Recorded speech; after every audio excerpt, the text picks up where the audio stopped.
Southern California. Welcome to the home of the Los Angeles Angels as they look to complete a 4-game sweep of the Detroit Tigers. The Angels are 2 games over 500. Tigers are 5 over, but 3rd place in their division right now, looking up at both Minnesota and Kansas City. The guy that most people feel is the best player in baseball, Mike Trout, on display tonight here for the Angels. He is off to another very good start. Miguel Cabrera, maybe the best hitter in the game, maybe the best player in the game. They've combined to win the last 3 American League MVP awards. This is quite a matchup tonight between the Tigers and the Angels. Hi, everybody, and welcome to Angel Stadium. Dan Schulman, John Kruk, Kurt Schilling. Beautiful day. Let's talk about these two from a hitter's perspective. When you look at Cabrera and Trout, what do you see? Well, the thing I love about Miguel Cabrera, we'll start with him, is the fact that he can cover every pitch. He can cover pitches 2-3 inches off the plate, away and in. But if you try to throw the first pitch, let me throw a first pitch, get it over, try to get 0-1, then get nasty with him, he'll turn on that pitch or he'll swing early in the count, be aggressive, and take you deep. Mike Trout, on the other hand, was a guy who last year decided he wanted to see more pitches. He wanted to take pitches, make pitchers work more. Well, he led the league in strikeouts with 184 strikeouts. Well, this year he's changed that. He's now hitting the high pitch, which he struggled with last year, a lot better at that, but he's also being more aggressive early. And Kurt, when you're pitching to guys like this and you know they'll swing early, what's the issues you have with that? Well, everything is an issue with these two guys. I think Miguel Cabrera, for me, is the best hitter on the planet. I think Mike Trout is probably the best player on the planet. And there were meetings where you had to kind of, we call them the come to Jesus meeting. You had to let people know, listen, if you don't have the stuff, this is not a matchup for you. So you would focus on, some guys would have to focus on the guy hitting behind him, because if you don't have plus fastballs, you're not getting either one of these guys. Mike Trout has covered up the big hole he had last year. Now where do you go with 2 strikes? That's the big question. Neither team, of course, is a one-man team. In the Angels' case, Albert Pujols is very hot, and Cole Calhoun is one of their most important players. He's standing by with a Buster Olney. Cole, last year you were one of the best leadoff hitters in baseball. You've been moved to the middle of the lineup to add some thump. What changes for you? Try not to change too much. Just go out there and play baseball. You know, middle of the order, something I'm kind of familiar with. So something I did in the minor leagues. It's kind of fun to get back there. So excited. It's been fun. You got 3 at-bats in your career against David Price. Give me a scouting report on him tonight in the shadows. I mean, he's one of the best in the game. He's going to come after you, but with these shadows, man, it's might be a little tough. So going to have to battle. It'll be fun. Cole, thanks. Dan, back to you. All right, Buster, thank you. David Price. So as if we didn't have enough going on in this game, one of the best pitchers in baseball. Your thoughts on Price? Well, we talk every week about fastball command. This is a guy who understands your fastball is not one pitch. It can be 4, 5, or 6. He throws 75, 85, sometimes 90% fastballs, and he doesn't throw 100. He's a low to mid-90s guy. He got a dominating fastball. But the fact is, when you can throw a fastball where you want, when you want, and how you want, that's fastball command, and that makes your fastball multiple pitches. He knows the holes. He attacks them. Led the American League in innings pitched and strikeouts last year. This one should be fun. It's a big one for the Angels, going for a 4-game sweep. And we've got Mike Trout and the Angels. Miguel Cabrera acknowledged as the best hitter of the game, a 2-time American League MVP and a Triple Crown Award winner as well, against 23-year-old and still getting better Mike Trout, last year's MVP in the AL. This one should be fun.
Detroit Tigers trying to salvage the final game of this 4-game series. They've had some time out here in Southern California as we take a look at the starting lineup for the Tigers, brought to you by Taco Bell. This is a Tiger team missing Victor Martinez, of course, right now.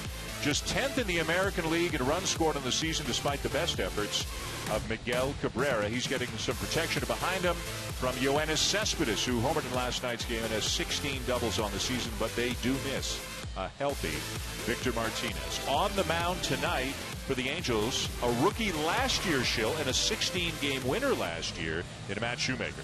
Well, as impressive as the wins was, the ERA just barely over 3 in the American League.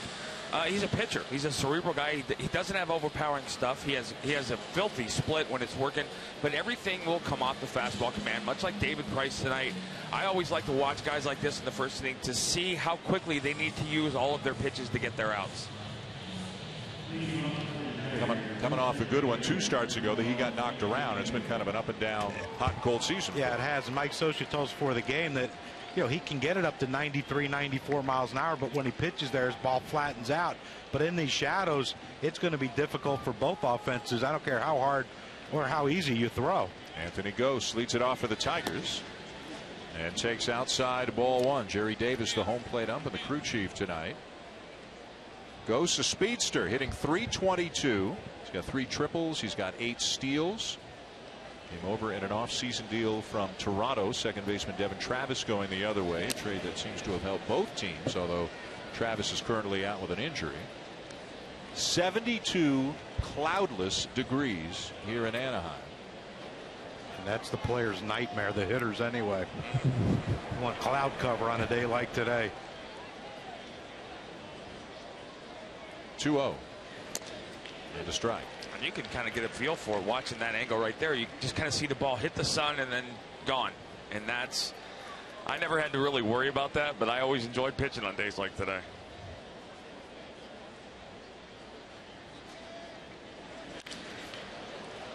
Sprays it down the left field line, just foul.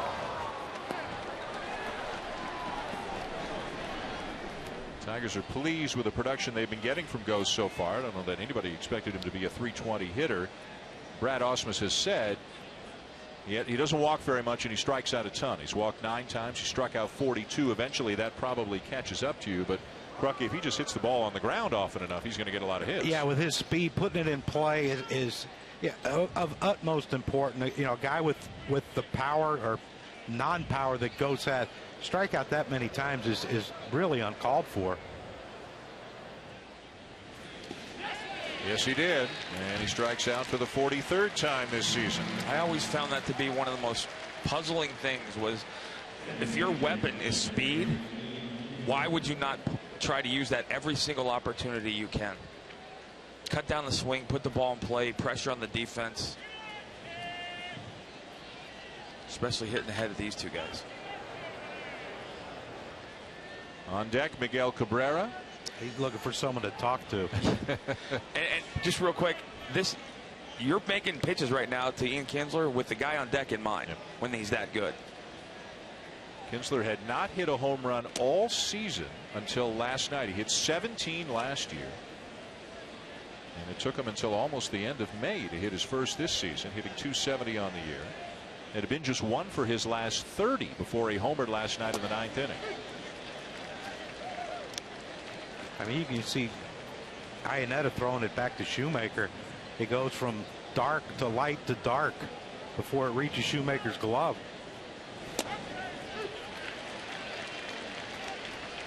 There's some nights where the shadows haven't even gotten to home plate by the time the game starts, and then you could be looking at maybe 3 innings before it sorts itself out. This might be just maybe the first inning here tonight. In the dirt, 2-2. That radio announcer for the Angels, Mark Langston, said it could be 5 innings. Really? Before this clears. Look at that high sky. Oof. You ever seen a low one? I never understood that. You know, we go to spring training, you know, Arizona, Florida. Oh, it's tough out here. It's a high sky. But I've never seen a low one. I just had sky was either look like. It was either hard to catch a fly ball or easy. But yeah, I don't think the sky had anything to do with it. I think my skill level. Yeah, well, yeah. Playing the outfield did. Again, the 2-2. And getting a piece of it again is Kinsler to stay alive. That's the pitch he's going to be. He needs to be down with tonight. That split right there. That's why he's given up a lot of home runs on the split this year. Is it's not biting. And watch the ball, like Cricky said. It's going to go light to dark. This year, but that's a hanger. That's not one you. That's one the guy leans out in his front foot and hits out. Full count. But you can get away with mistakes with these shadows right now. Yeah. But when the shadows go away, you better be a little more sharp. You want to make those mistakes early and not get beat with them, because generally you start to get a feel for the pitch. And Kinsler will get another one. I always used to try and throw a split off of a bad one, or a curveball off of a bad one, because I knew it took me one to get the feel if it didn't feel good the first time. You threw a curveball? Every now and then, like once a season. Just to show someone? Yeah, just to show Miguel Cabrera I had one. And a ground ball to third. David Freese on to first. 2 down. And our first look tonight at Miguel Cabrera. This is where it gets fun, I think, for people that like to watch the game within the game. Watch ahead, middle, behind, beginning, middle, end. Watch what he starts them with here. Watch what he goes through, hitters, pitchers, counts, and watch what he tries to close them out with 2 strikes, because you don't do it the same way twice in a game. Cabrera typically tense as he steps into the batter's box. There's a looser guy playing baseball. It was just interesting. He talked to some Tigers people. He's hitting 333, 11 and 34. And they said, but it's like he hasn't got going yet. Like, oh my goodness.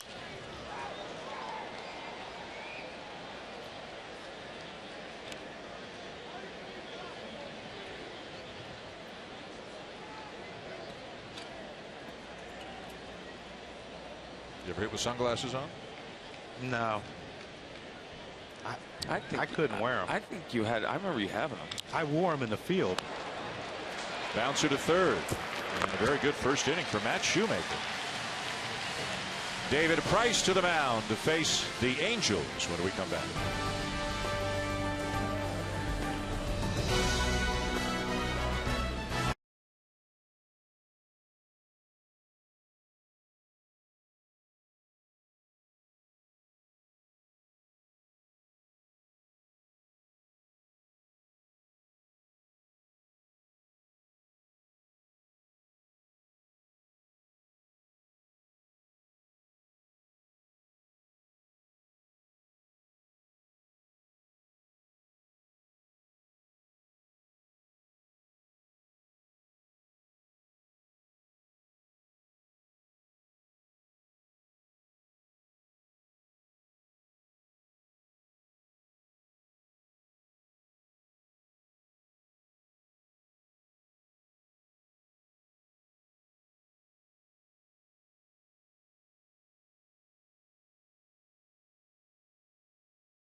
Sunday Night Baseball on ESPN is presented by Taco Bell's Grilled Stuffed Nacho. The first nachos designed not to be shared.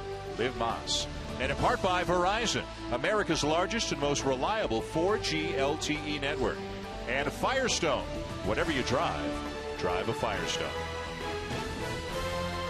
Back at Angel Stadium with Kurt Schilling, John Kruk, Buster Olney. I'm Dan Schulman. Sunday Night Baseball on ESPN. And a look at the Angel lineup presented by Taco Bell. They have struggled offensively the entire season, except here in this series they've won all 3 and they've scored 22 runs in the 3 games, and they are led, of course, by Mike Trout and right now a hot Albert Pujols, who has homered in each of the first 3 games of this series. In fact, the Angels hit 5 home runs last night, guys, and they did it all in the first 2 innings. No, go ahead. But, you know, the impressive thing was when you talked to some people around the Angels was about the home run Albert Pujols hit on a fastball in. They said it looked like he had his bat speed of his Cardinals days. And Joe, when you talk about a number one, you talk about a guy who can stop a losing streak, and that's what the Tigers need tonight from David. Well, that's what true ones are. They're guys that stop streaks or extend them in different ways. And you're going to watch a guy tonight who throws probably close to 90% fastballs. Busy night for the third baseman early, and a nice play by Andrew Romine, getting a start at third for the struggling Nick Castellanos, also a guy who grew up, went to high school in Mission Viejo nearby here, so he gets a chance to play in front of some family and friends tonight. Well, shortstop, Andrew Romine's naturally a shortstop, but you see the reactions. It's a pretty good guy to have on your bench. He can come in and play any of the infield positions, and you're going to see a lot of ground balls because when you have trouble seeing the ball, picking the ball up out of the shadows, you tend to jump out and try to get to it quicker than what you think it's coming. You saw it already, 3 ground balls out of the 4 outs. Now Trout.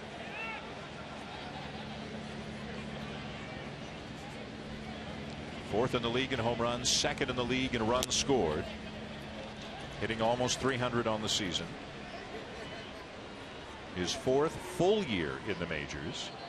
And in the first 3, he's won the MVP once and finished second twice, both times for the guy playing first base for the Tigers.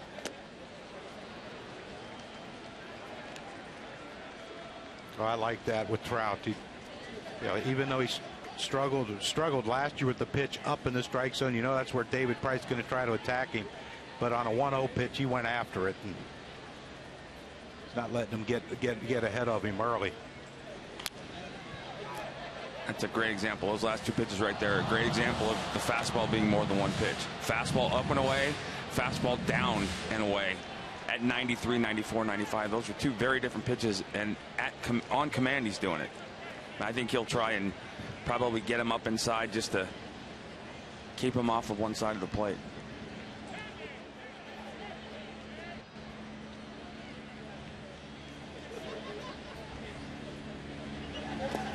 In the dirt, 2-2. I'd be surprised if you see another ball inside the box. Try to make him get himself out. Yep. Done a much better job hitting the high pitch this year, something he struggled with last year. And of course, Price can challenge you up in the zone with a fastball. Try to lock him up away. Outside, a full count.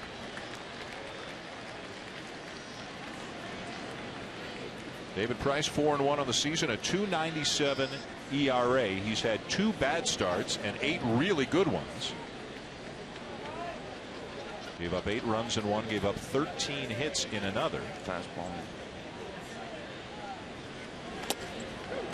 Got him. 2 down. Now, you're going to hear me talk about it all night with David. Making the fastball multiple pitches. You watch the first pitch, fastball up and away, gets into what we call a hitter's count, 1-1, ends up throwing another fastball away, goes down. There's 3 pitches, 3 different fastballs. Breaking ball below the zone. Mike lays off that ball. He's looking away, and you can tell by the take he was looking away. And then he makes the pitch he has to make. No latitude there. It was full count. He made a perfect pitch. So 2 down, nobody on after the strikeout of Trout. And here's Albert Pujols. He is hot right now. 5 for 10 with 3 homers in this series. 1 homer in each game. Up to 11 on the season after a very slow start to the year. Been bothered by a bit of a groin issue the last couple of days, so he's DHing again tonight. But swinging the bat just fine. And the Angels, as we mentioned, have struggled for offense most of the season. They are 11th in the American League in runs scored, and they've had to get hot to get up to 11. They were 13th just a few days ago. So they need Pujols, and they need to lengthen out that lineup. Whether it's Iannetta getting hot, he hit a grand slam Thursday. Whether it's Freese starting to swing the bat, he's in the cleanup spot tonight behind Pujols. Matt Joyce not in the lineup tonight, but he's been swinging a hot bat the last few days. And I know there's a lot of discussion behind it, but I couldn't help but thinking when I watched Josh Hamilton today pinch hit for the Red Sox. For the Rangers. For the Rangers in the game against the Red Sox, walk-off game-winning pinch hit double. How he looks behind Albert in this lineup right now. Yeah. But again, there's a lot more to that than just. Right. It's been quite a few days for Hamilton. Had a couple of home runs 2 days ago and a pinch hit 2-run double to beat Boston tonight. As Pujols lines the ball left center field, and it will be caught by Cespedes racing into the gap as the Angels, like the Tigers, go in order in the first. No score after one here in Anaheim.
Welcome back to Anaheim. No score. Top of the second between the Tigers and Angels. Fourth and final game of this series.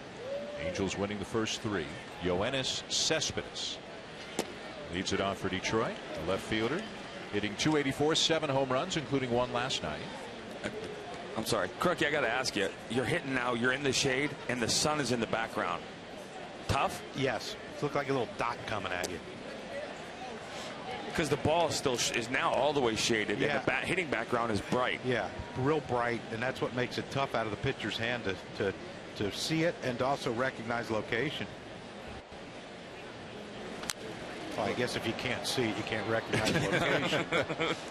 Is that one of those oxymorons, or I'm just a moron? No, you nailed it. I like that oxymoron. I'm learning. I know. I'm actually been reading a book. No, stop. What? Wow. Which one? The Atkins diet thing. So far, it hasn't taken hold. Swing and a miss, and Cespedes is gone. You're beautiful, you know that. Well, here's what we're talking about here, Dan. It's you look at what Cespedes is looking at, and even though Shoemaker's in the shade, everything coming out of the ball. I mean, you can see the ball staying dark, and that's not the issue right now. The issue is how bright everything is behind Shoemaker. The hedges that play for the batter's eye out there are still awfully bright, and that makes it tough. Here's J.D. Martinez. Oh, he saw the ball and is safe at first, despite a nice effort by Johnny Giavotella.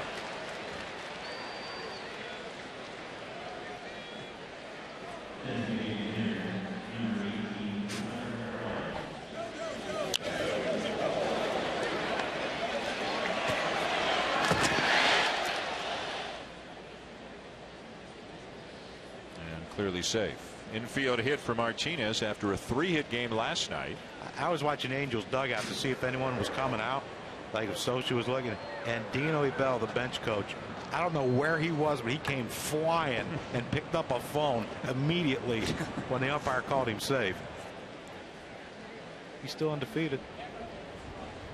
Every time Socha gets thrown out, they win. He's undefeated.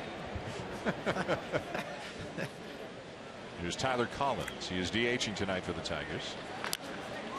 And he lines the ball down the right field line. A fair ball. Martinez on his way to third as Calhoun gets it back into the infield. A double for Collins.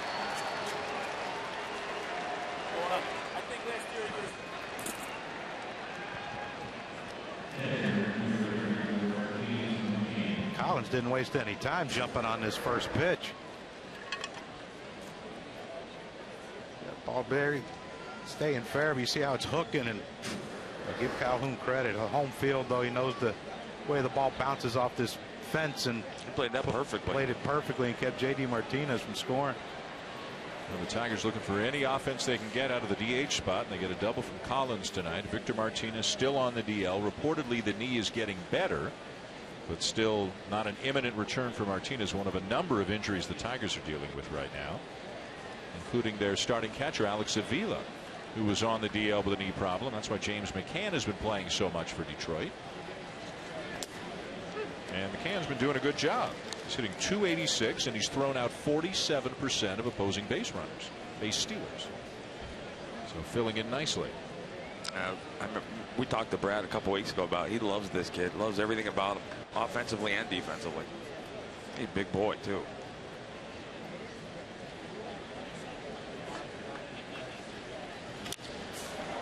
And he lifts a fly ball to left center field. Tagging at third, Martinez. Trout the catch. Throw home up the line and late, and a sac fly from McCann gives the Tigers a 1-0 lead.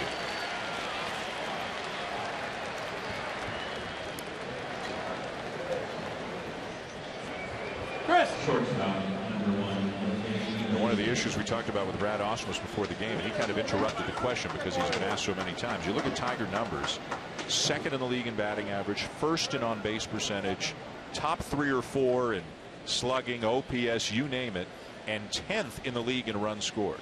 That's hard to do. So you start looking at numbers like scoring position, they're pretty good there, and he's a little bit baffled why they're not scoring more runs. Yeah, he kind of led it to the double play. They hit it into what, 50-something double plays 54 already? Yeah. You know, that'll thwart a rally. I don't know if you ever hit into a double play, but as someone who's done it a lot, it kind of ruins a rally. But this is interesting in the first inning or second inning, walking Iglesias. Now Iglesias is hitting .338. Guy behind him, Romine, hasn't played very much. He's hitting .351, but 13 for 37.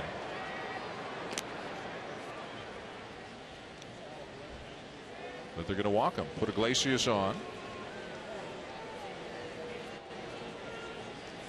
He was weighing his bats today. He had a bunch of bats out weighing them, and some were like, well, 1/10 of an ounce more than the others. Clearly there's got to be a matchup number here or something, but the concern I have as a pitcher is this gets Miguel Cabrera another at bat or closer to an at bat, and the fewer times I can get him to the plate, it's like the fewer times I can give Tom Brady the football in the red zone. You don't want to get, and again, even if he's hitting .351 in the ninth and only has 37 at bats, I'm still, that's. That is unbelievable. Well, you know what? That he said, he pointed to the double plays. They've grounded into more than anybody. And strikeouts, yeah. But he says, and Mike Socha said the same thing, at some point it just comes down to the guys they have doing what they're capable of doing and doing what they have done historically. After the intentional walk to Iglesias, here's Romine, first and second, 2 down, a run in, and the Tigers with a 1-0 lead here in the second.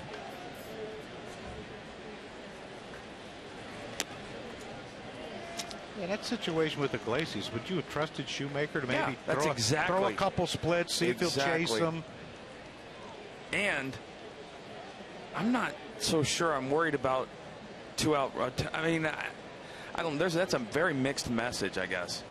But again, maybe there's a number we haven't seen. No, there's no matchup numbers to speak of. It kind of feels more like a National League move where you say, okay, the pitcher's on deck, and and will go after him. But listen, this is the longest tenured manager in the major leagues right yes, now. This guy knows what he's doing. Well, another reason why we're sitting up here and he's down there.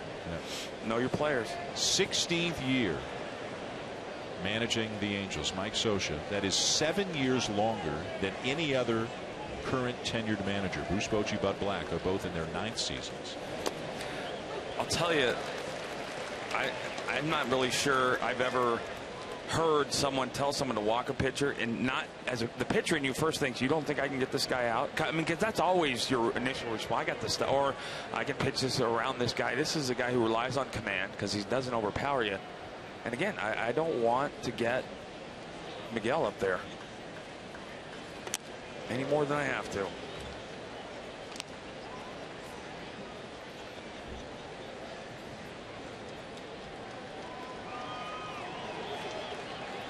At second, Collins. At first, Iglesias. 2 down.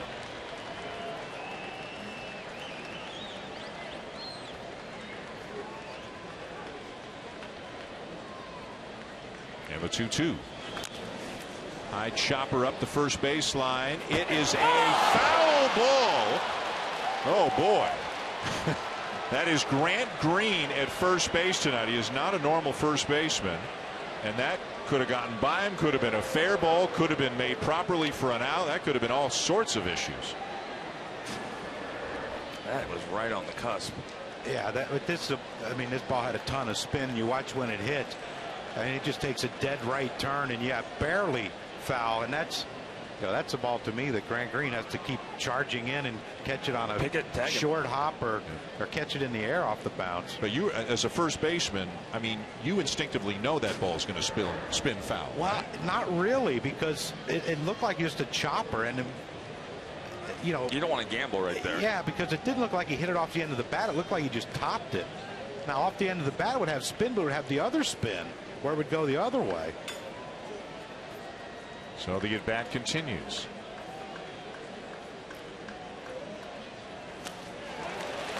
And now the inning is over. Third strikeout for Shoemaker. Tigers, though, get a run and lead 1-0 going to the bottom of the second.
You may not have thought you were going to get Milwaukee, Arizona highlights today, but you are because of this. 17th inning. Martin Maldonado with a walk-off home run as the Brewers beat the Diamondbacks 7-6. Maldonado, we are told, so, in addition to sliding into home plate, you can do that after a 17-inning game, becomes the first player in Major League history to catch 17 innings in a game and hit a walk-off home run. He gets tomorrow off. I don't know if they're playing tomorrow, but he better get tomorrow off no matter what they're doing. Oh, he's hot. You might want to keep him in there. There's David Freese leading off the second. 1-0 Tigers. David Price on the mound for Detroit. Price got the Angels in order, including a strikeout of Mike Trout in the first. Freese is the Angels RBI leader with 28. He's hitting .228 on the season, 8 home runs. He'll be followed by Chris Iannetta and then Cole Calhoun.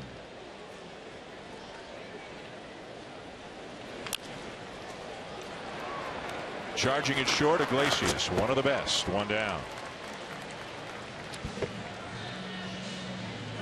More baseball coming your way, and here's the answer to the question. The Brewers do play tomorrow night. Not only do they play on ESPN in St. Louis. Monday Night Baseball, presented by USAA at 8 o'clock Eastern Time. Wednesday Night Baseball, the Dodgers and Rockies.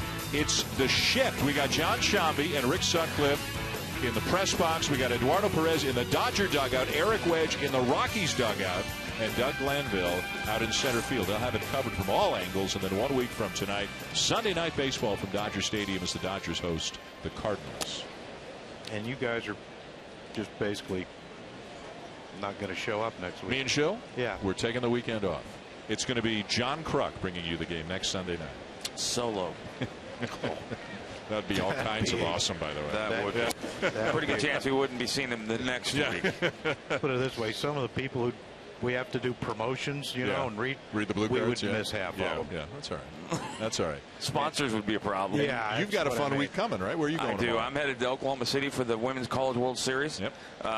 It is Michigan and Florida, as decided today. I'm very excited. Best 2 out of 3 Monday through Wednesday. I want to tell people that these two guys sitting beside me love softball. Go Gators. Go baby. Gators, yeah. I live in Florida. Yeah. Of course. I might have to go Wolverines then. Tim Walton's a friend of mine. Head coach Tim Walton's a friend of mine. Well, I just text him daily. And I'm obviously, Kruk and I both are. I have a daughter, Gabriella, who just turned 18, going to Salve Regina's play for the Seahawks as a pitcher, college. I coached for a couple years. I love it. Mm-hmm. They are so much easier to coach than men. It's not even funny. And the sport at that level is, these are world-class athletes. Yep. What can you tell me as Iannetta strikes out 2 down, one of the pitchers in one of the games this week for 200 pitches? Yesterday, yeah. A little over her limit, I think. Wow. Walk 12, though. Yeah. Ali Carter from UCLA. But, you know, she's a great athlete. She hits. I think she hits second or third in their lineup for the Bruins. And so this is 2 out of 3 Florida, Michigan, and game 1 tomorrow night. Game 1 tomorrow night, Oklahoma City. Yeah. Great event. Oh, my goodness. I've been there for a couple years. 2 down, and here's Cole Calhoun. Calhoun hitting in the 6th spot tonight because a lefty in Price is on the mound. He has been hitting cleanup. Plan A back at the beginning of the season.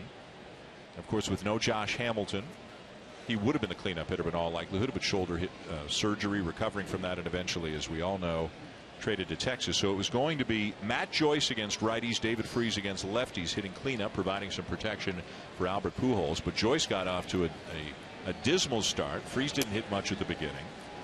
Mike Scioscia went so far as to hit Eric Ibar in the cleanup spot once.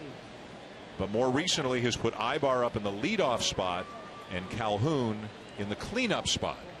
But Calhoun again hitting 6th tonight because there's a lefty on the mound.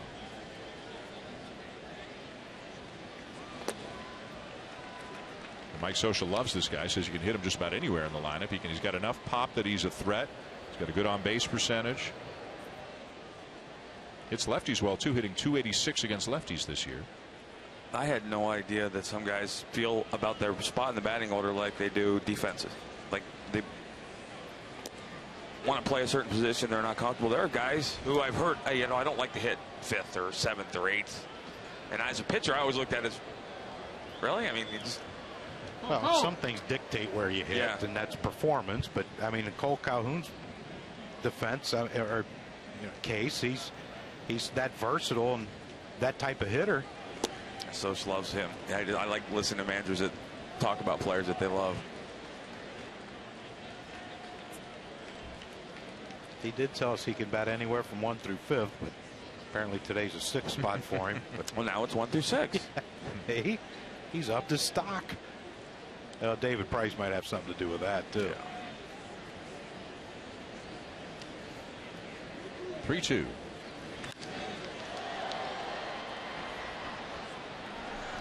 What you love about watching Cole Calhoun hit over the last couple years is he does hang in. You mentioned the 286 batting average against lefties, but he does hang in well against them.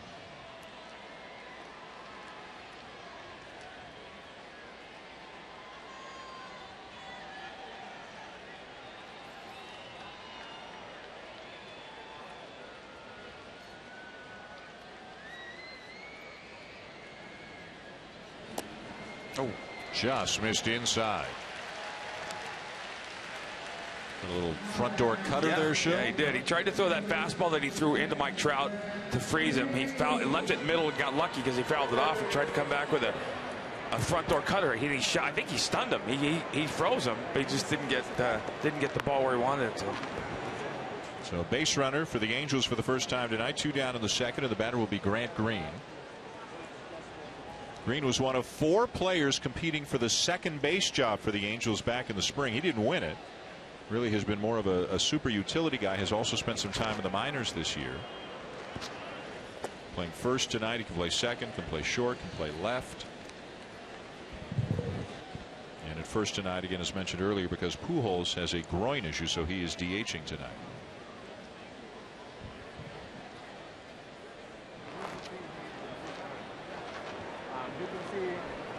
Calhoun 3 steals on the season. Down the right field line. Trouble if it's fair. It is foul by a couple of feet.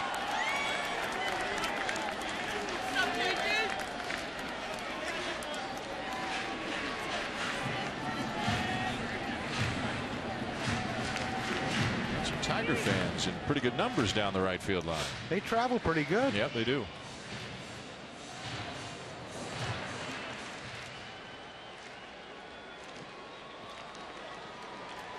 Still love that old English D. That kind of looked like Joel Zumaya, didn't it? Remember Joel Zumaya, the reliever for him of Guitar Hero fame? That's how he got hurt. Yeah. Right? Yeah. That's why I didn't play that thing. Yeah, that's why. What is it? You'd like it. You can play the guitar. Oh, yeah. An expert. I think my fingers are too fat for guitar. Finish the Atkins book and you'll be good. You'll be ready to roll. Yeah. That's some painful reading, to be honest with you.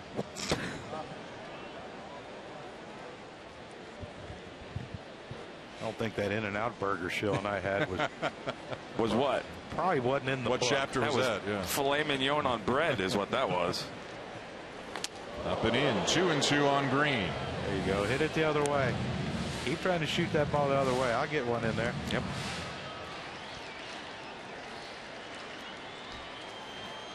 Now that was a purpose pitch in the sense that he's trying to back him up a little bit. Don't want him to go out there and make a good pitch away and have him drive a ball down the right field side.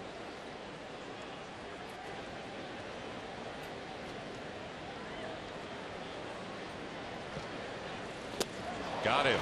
Off speed pitch to get Green and end the inning through 2. Tigers lead 1-0. Miguel Cabrera will bat third for the Tigers when we come back.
Baseball on ESPN, presented by Taco Bell, is brought to you by 1800 Tequila.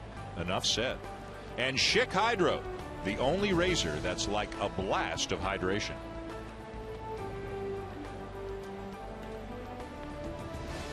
Not too far from Disneyland here in Anaheim, celebrating its 60th anniversary this summer. Also not too far from the pond. In fact, we can see it right over the rock pile in center field, where the Ducks suffered a heartbreaking defeat in Game 7 last night to the Blackhawks, much to the dismay of hockey fans here in this park.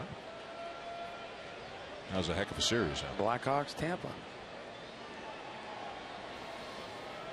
How about that? There you go. Came down for Game 7, stuck around for a baseball game, and he's flaunting it.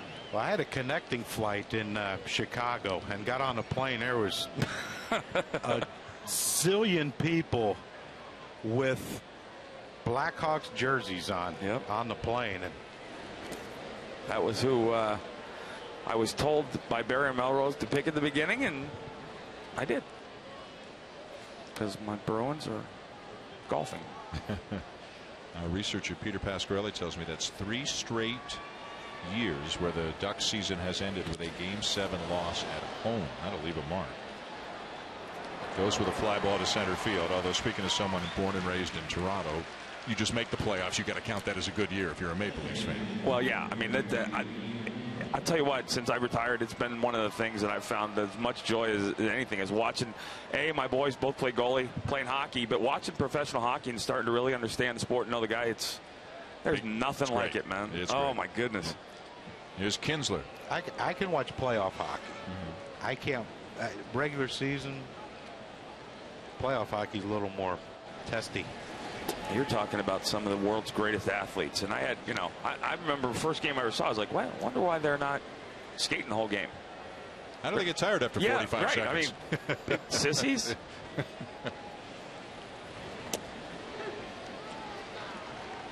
And Tom Glavine was a very good hockey player, right? I think he was drafted by the LA Kings, if I'm not mistaken.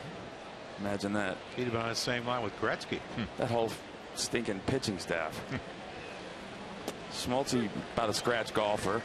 Maddox probably could have won the World Series of Poker every year. And Maddox is a good golfer, too. Don't let that trick you. Sneaky.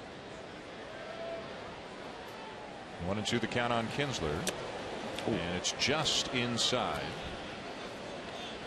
Sosha saying that Matt Shoemaker can touch 93, but he's much better when he pitches with command at 89 or 90. You could say the same thing with Greg Maddux. He could have thrown the ball 93, 94. Hung a breaking ball, and it's a base hit into left field.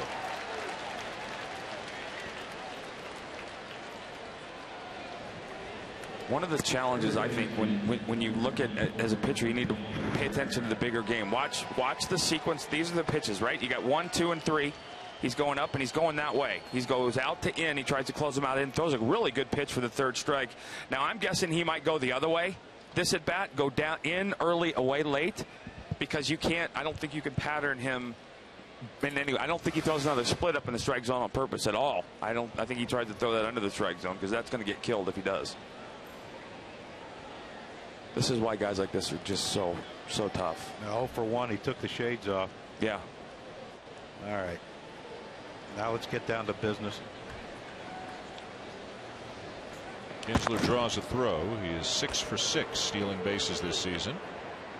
I'm not sure he's going to be running here on the first pitch to Miguel.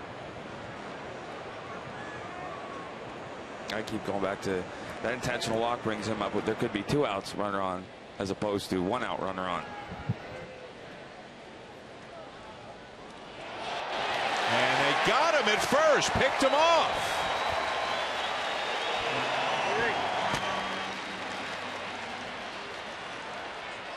If Kinsler didn't see the out call, or if they're waiting to see it, maybe they're going to challenge right now. Yep, they're on the phone.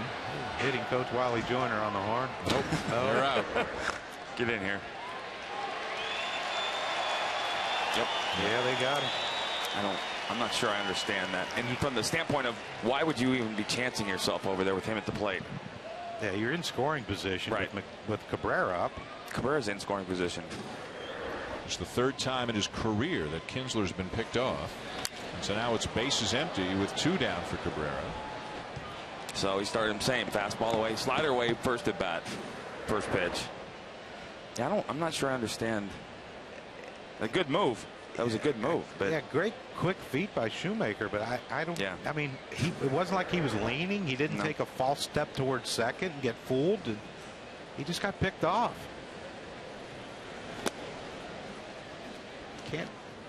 Can't do that when you're struggling to score runs and you got the greatest hitter on our planet hitting.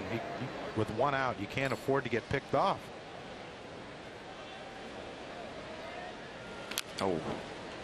Tigers scored 6 runs last night. Cabrera upset with himself. He knew. He missed a pitch to hit. He knew what he was getting, and he knew what he wanted to do with it, and he missed it.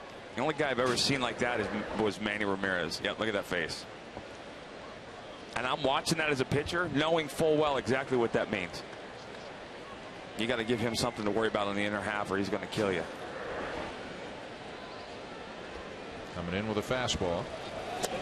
Miss low. That was the pitch he grounded out on, pretty much the same exact pitch, but you saw him how he took that ball right there.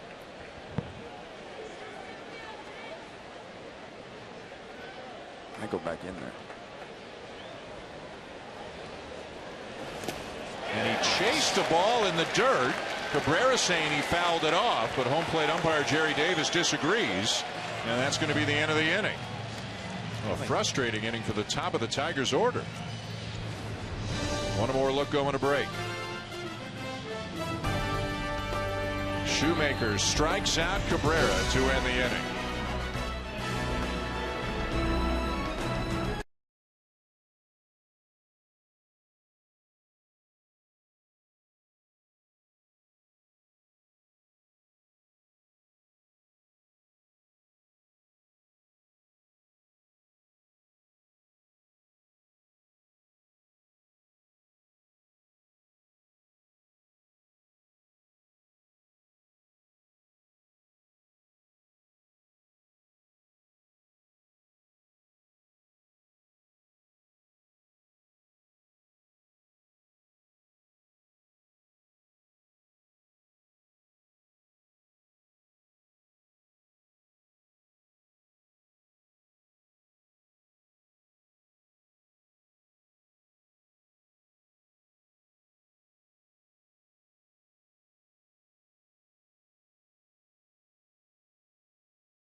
Back here in Anaheim, where the Tigers have a 1-0 lead on the Angels going to the bottom of the third. David Price with not a lot of movement, Schill, just little steps. The knee comes up a little bit and then to home plate. Not a huge windup, but there have been some wild windups in the history of this great game. I think in a sense you can look at the windup and how it's evolved. All of those things that they're doing before they get to the balance point, oh wow, are kind of like they're just eyewash. They're comfort. They're what guys, just like a guy Jeff Bagwell and Albert Pujols. Now here's the thing: watch this. Watch the lack of movement in the feet. That's one of the drastic changes. That's the first thing. The second thing is look at the hands and the knee, and you're going to watch the entire body. And what that's going to do is it's going to allow him to come through, and he's going to create a throwing angle just like that.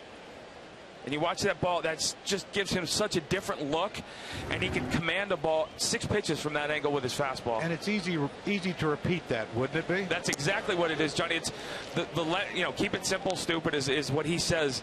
The less you move, the less chance you have of making a mistake. A lot of guys do the fancy stuff because they want to look cool. Just get people out. Alfredo Marte is the batter. Hits a bouncer down to first for out number 1. Just had his contract purchased on Thursday. Let's go down to Buster Olney with more on David Price. Another thing that's unusual about Price's delivery is how he keeps his head on the hitter even after the ball passes the hitter. And he told me yesterday that he learned when he was in college to watch hitters all the time. And so even after the catcher begins to throw the ball back to him, you can see him watching the hitter to see exactly, read his body language, see exactly what's going on. And he says he picks up a lot of clues, Shell. Yeah. What school did he go to, Buster? I believe that'd be Vanderbilt, Dan. I've heard that's a good institution. Yeah, it might have come up this morning. Rumor has it. Who are some other major league pitchers from Vandy? How about Sonny Gray? Not bad. You know how about Ryan Flaherty with the Orioles? How about Pedro Alvarez? He's taunting right now. He's taunting. Yeah. You want me to just keep going? No, well, who? And what about this year's draft?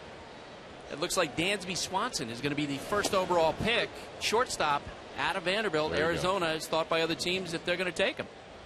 I was going to go to Vanderbilt if I didn't go to JUCO. Yeah, me too. Yeah, I turned them down. I did too. I didn't think the academics would push me. Here's Johnny Giavitella. You can't even say that with a straight face. I tell you, between the diet book you're reading, that line, you're off to a good start tonight. You got to pace yourself. Well, it's early. It is early. It's 5 o'clock.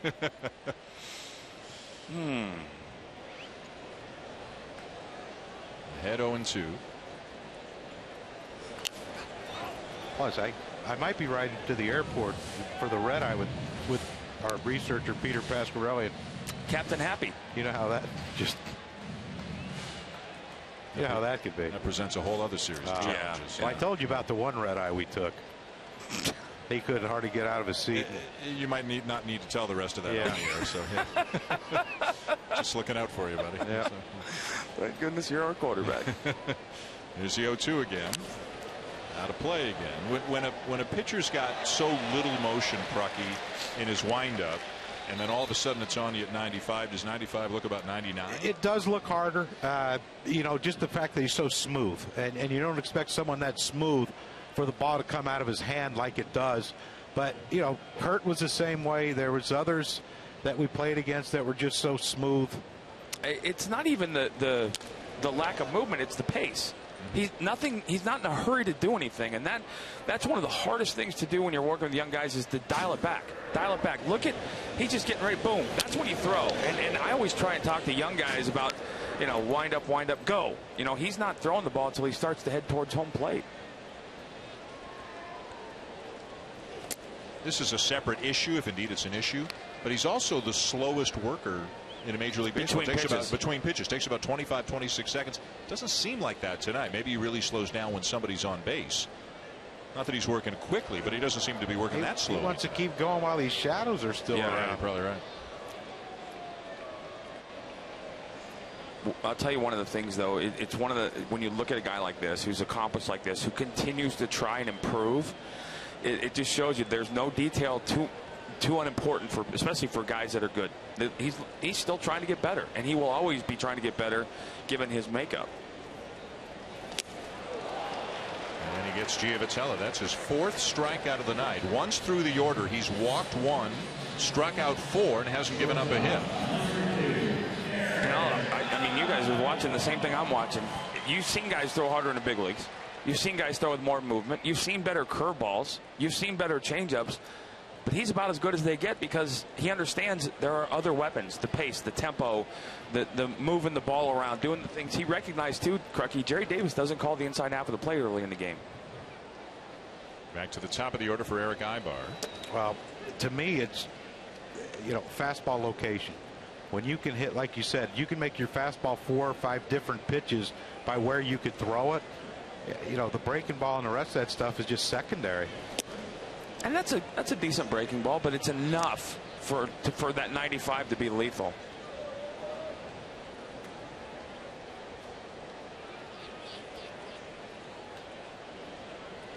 Much quicker tonight, as we mentioned, than normal. Just about 15 seconds there, as opposed to an average of about 25 on the season, the slowest in baseball. Woo. High sky, Crucky. Sun. J.D. Martinez looking right up into the sun. Makes the catch. And the inning is over. David Price is sharp early.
Here we go, top of the fourth, 1-0 Tigers in Anaheim. The only run of the game scoring on a sacrifice fly by James McCann back in the second. The Tigers trying to avoid a 4-game sweep at the hands of the Angels. Angels with a chance to make up some ground in the American League West. Houston lost today 6-0 to the White Sox. A long run, but no play for Calhoun down the right field line. The Tigers, meanwhile, are in third place in their division.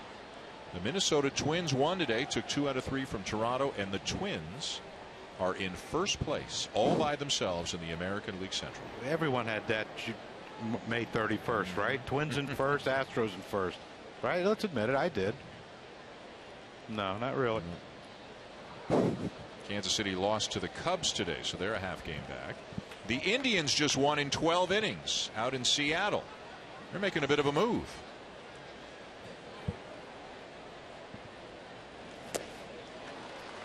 And Cespedes is gone.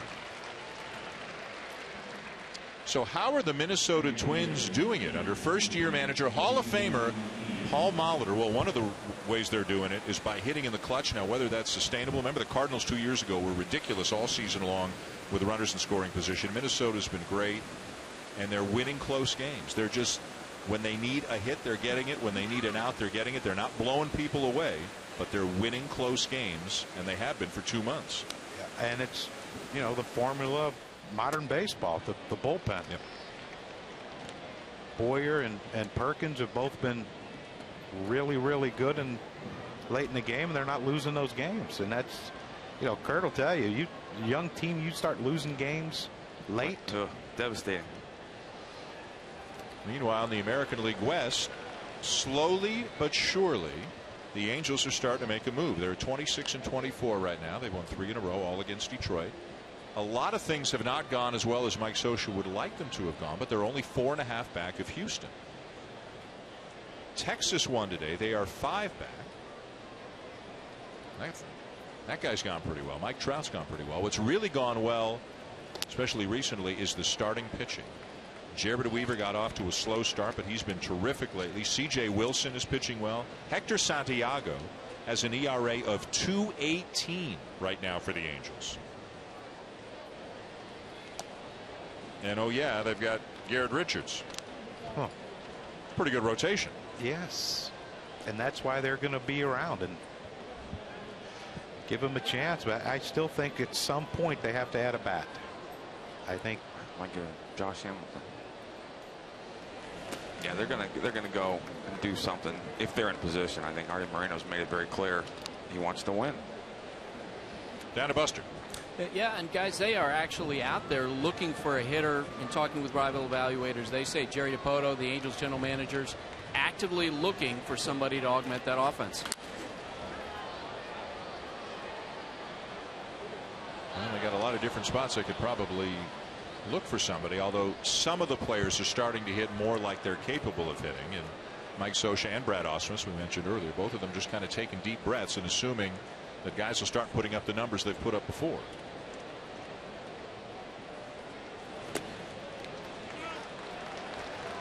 When you look at the Angels lineup 1 through 9 and look at their OPS, their on base plus slugging, and their ranks in the American League. So start with the 2 spot. There's Mike Trout, and the 2 spot is the second best in OPS in the American League. But look at it from 4 through 8. A couple of lasts, a couple of 12ths, and an 11.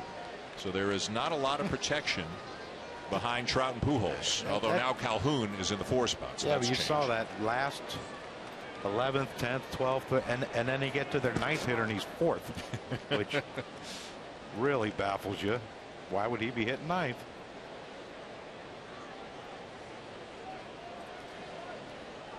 Now, the pitching's been good. The hitting not so much for the Angels. Here's Tyler Collins. He doubled his first time up.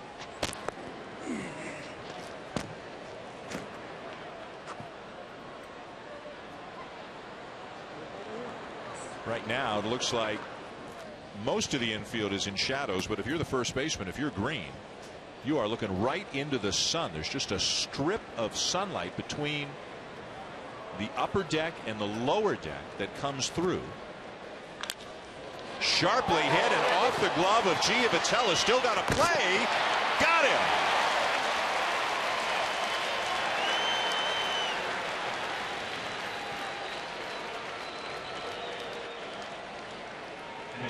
They're on the phone again. There's Wally Joyner. Run up his bill. I'm not going to guess. I'm never right on these. So. Well, this is, I mean, heck of a play. Unbelievable play by Giavotella. It does look like he got him, but look at after he got the out at first, Giavotella looks like he was upset that he didn't get to turn the double play on that ball. And as you can see, he's out, and they will not appeal. So two down in the inning. Runner at second. Very nice play. And here's McCann.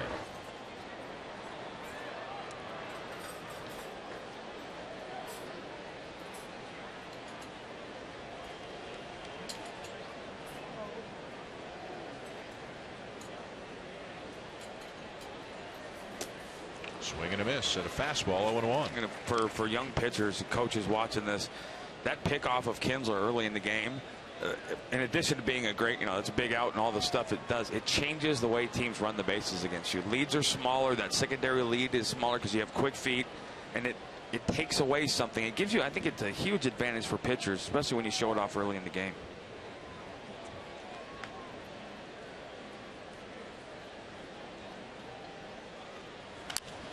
Now to play to the right. 0-2. Shoemaker, a guy who, without overpowering stuff, generates a lot of strikeouts. His wipeout pitch is that split. Yep. He throws the ball. He runs the ball into righties pretty good to open up that outer half, which is kind of what he did to Miggy that last time around. Throws the splitter about 22% of the time. Probably throws it a lot with 2 strikes. I'm guessing he's going to try and come in here to set up a 2-strike split. Oh. Good one. And that's the problem. I always had that problem. I would go to that split 0-2, trying to get that strikeout right away instead of setting up the split to get the swing and miss. And you throw that pitch right there after a fastball, and it's a very different.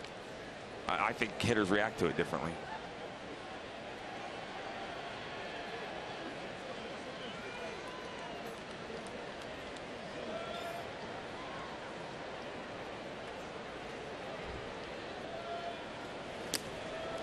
Outside, 2-2. Now back to the split after the fastball away. Well, no, I mean, he's leaning out there. I think I don't know the book here.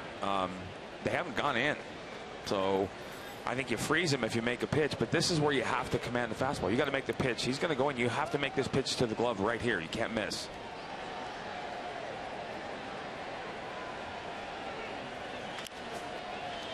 He got away with it. I was split middle. And that's the hanger. That's the one he can't. He's given up a lot of home runs this year. 13, I think, coming in tonight. Most of them have been, or a lot of them have been in 2-strike counts on the split. And that's why right there, because it tumbles in instead of bites. And if you're McCann, they walked Iglesias already, intentionally walked him to get the Romine. So you got to figure that with a runner on second, that Shoemaker doesn't want to walk you. He's going to give you something to hit.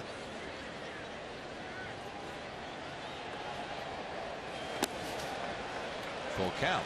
See, the problem is, Craigie, I went 0-2 to 3-2, but I've done nothing to make you concerned about the inside half of the plate. So I either have to be perfect with an umpire that's kind of small in the inside half, or I've got to make you chase something at 89, 90, or a split.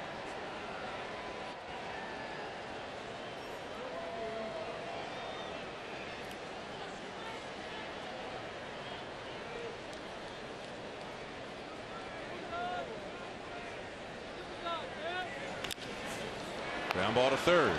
Big hop for Freeze. Inning over.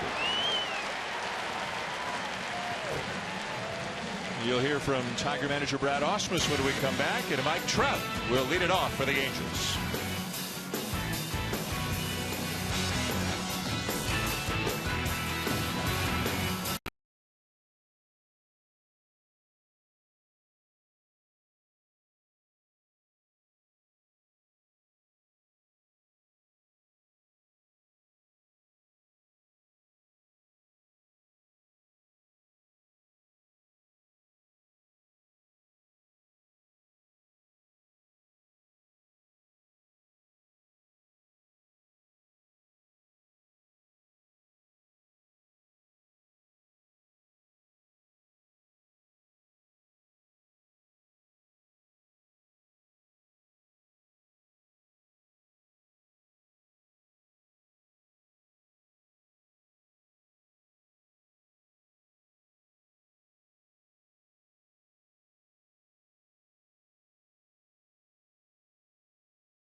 Mike Trout will lead off the inning for the Angels. They're down 1-0 going to the bottom of the fourth. Between innings, Buster Olney with Tigers manager Brad Ausmus. Brad, so far, what's the best thing you've seen in what David Price has been doing tonight? Well, I mean, David, there's rarely a time when he goes out there where he's not doing something well, but he's mixing in his curveball tonight, I think. He's used it probably 6 or 7 times already. In the past few games, he might use it 6 or 7 times all game, so I think that's the big difference right now. How have you felt about your approach against Mike Trout in this series? Well, it's pretty well chronicled that Trout likes the ball down. So you try to stay away from that area. It's tough to do. Pitchers are trained as they come up through the minors and big leagues to stay down, keep the ball down. You do your best you can, but he's an MVP. He's probably going to get his hits here and there. You just hope it's not damage. Brad, thanks. Swinging at the first pitch and a liner down to third, so Trout is retired and he's 0 for 2.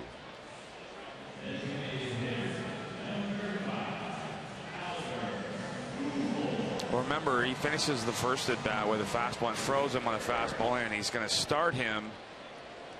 It looks like a little cutter right there. He ended up leaving it middle, which I don't think he wanted to do. Oh, that's a changeup. Man, he throws him a changeup to start the at bat. Gets him out in front.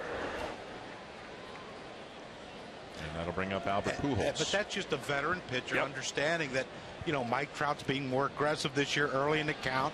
Okay, let's start him off with a changeup. That's exactly what that is. And I got to be honest with you, I think if hitters understood how much good they do a pitcher when they make an out on one pitch, they would rarely, if ever, swing at the first one. Well, and David Price just made a mistake right there because Albert's taking after one pitch out, and he throws a ball to him when he had a free pitch to go to work with. But Mike Scioscia has talked about last year when Trout rarely swung at the first pitch, and he says it seemed like in every at bat the count was 0-2 or 1-2 on Trout, and he still had a great year. So he likes the first pitch aggressiveness. Well, I don't think you can do it as a blanket approach. I think as he gets older and gets better and gets more at bats, he'll have a very pitcher specific approach to guys. I mean, especially the guy pitching tonight, you're going to see fastballs.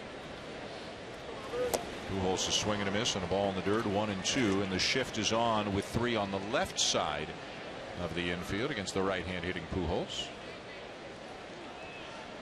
Albert has that ability, though, to hit the ball the other way, and now with 2 strikes, probably even more so.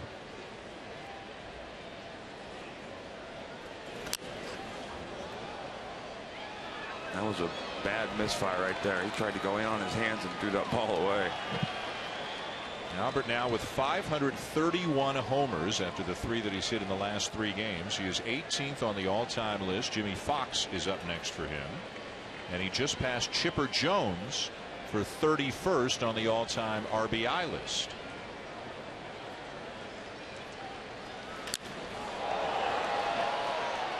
To right field, back is Martinez, makes the catch shy of the track 2 down.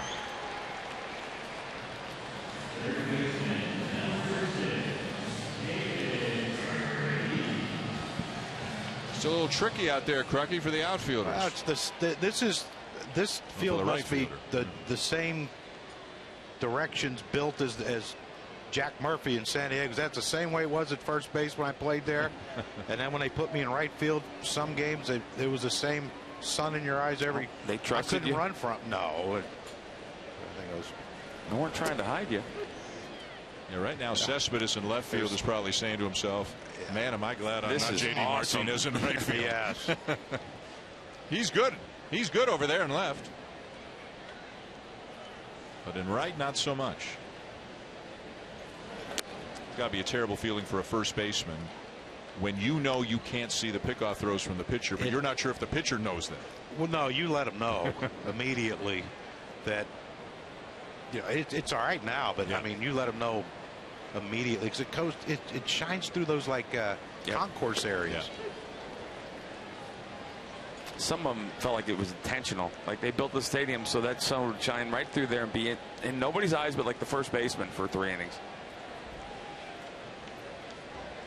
I'll tell you what, this is still a beautiful stadium, beautiful field. 1-2, the count on Freeze. And there's the first hit of the night for the Angels.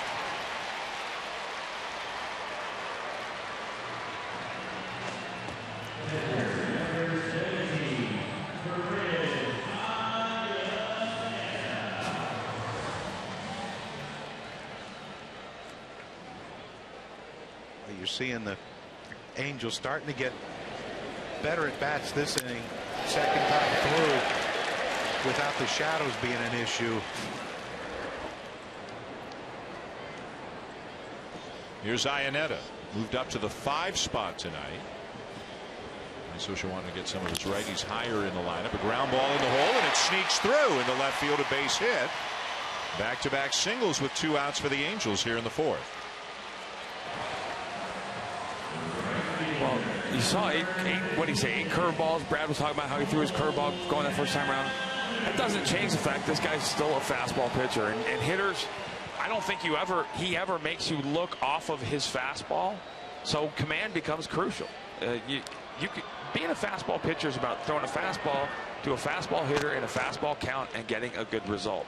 And this is a guy who can do that over and over and over. He's got to make his pitches into the corner. So he could throw you 4 curveballs in a row, and you're still going to look for the fastball because that's his pitch. And it's overpowering, and it's most of the time well located. Here's Cole Calhoun. Look at these numbers with runners in scoring position. First and second, 2 down. The Angels down 1-0 in the bottom of the 4th.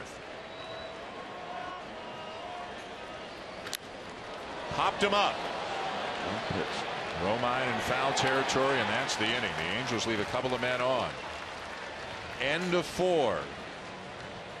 Here in beautiful Southern California, with the Tigers leading 1-0.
Welcome back to Sunday Night Baseball on ESPN, presented by Taco Bell.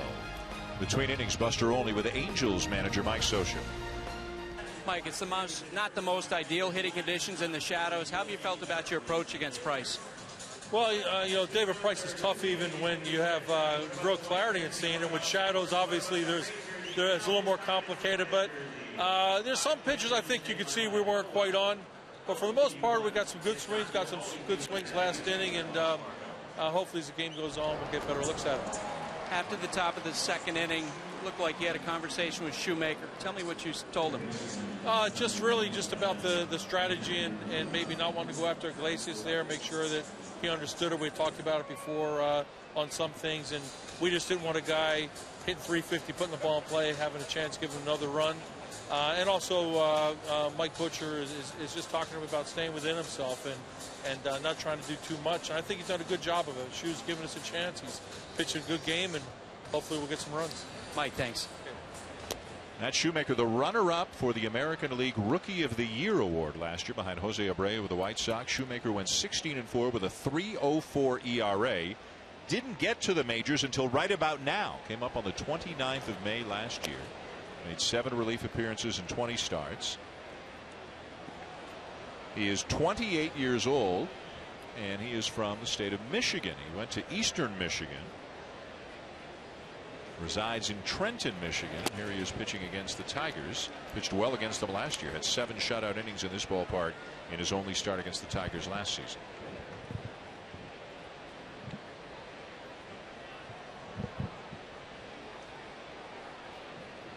He's doing everything the Angels would hope he would do. He's keeping him in the game, giving him a chance. Only the 1 run. Just walked the number 9 hitter in Romine. The NBA Finals on ABC come your way beginning Thursday night. How much fun is this going to be? The Cleveland Cavaliers and the Golden State Warriors. It all begins with NBA Countdown at 8:30 Eastern Time, and then Game 1 of the Finals Thursday night, 9 Eastern on ABC. Just hope Klay Thompson can play for the Warriors. Had that concussion, and hate to see him be. Even though Kevin Love isn't playing for Cleveland, you still hate to see a team go in at not full power. Here's Anthony Gose. Shoemaker has already picked off Kinsler tonight.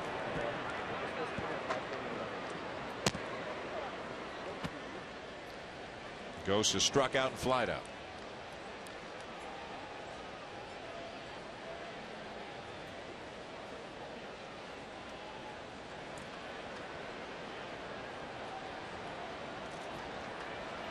Shows bunt, and he takes outside, pulls the bat back, takes outside, ball 1. That got the attention of Freese down at third. He's not quite a Billy Hamilton or a D. Gordon, but he's in that family, right, with his speed. You always got to respect the bunt with him.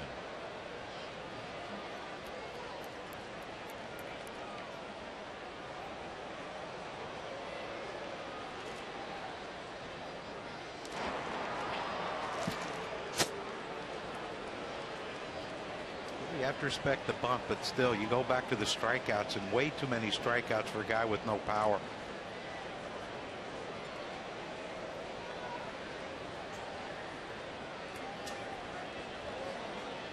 .43 on the season, including 1 in the first inning tonight.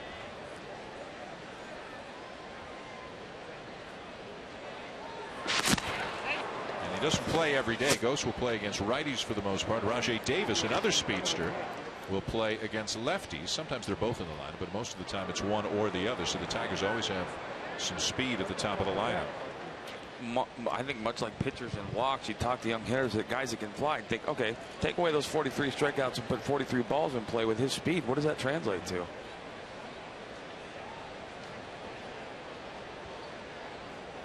Runner goes. Pitch out. Throw down. And they got it. Romine tried to slide around the tag, but couldn't get it done. And they're going to the phone again. This time it's backup catcher Brian Holiday saying, what do you think? While he's wore out. No, he's out. Thumbs down. Well, I go back to the Kinsler pickoff, and what that does to guys, base runners, shortens their leads, makes them hesitant. They don't get great jumps, and clearly the Angels got some signs. No argument from Romine. Yeah, no Mike Trout, is he? No. Mike Trout did that at third base recently and did it beautifully. I played a game of Twister on the way down.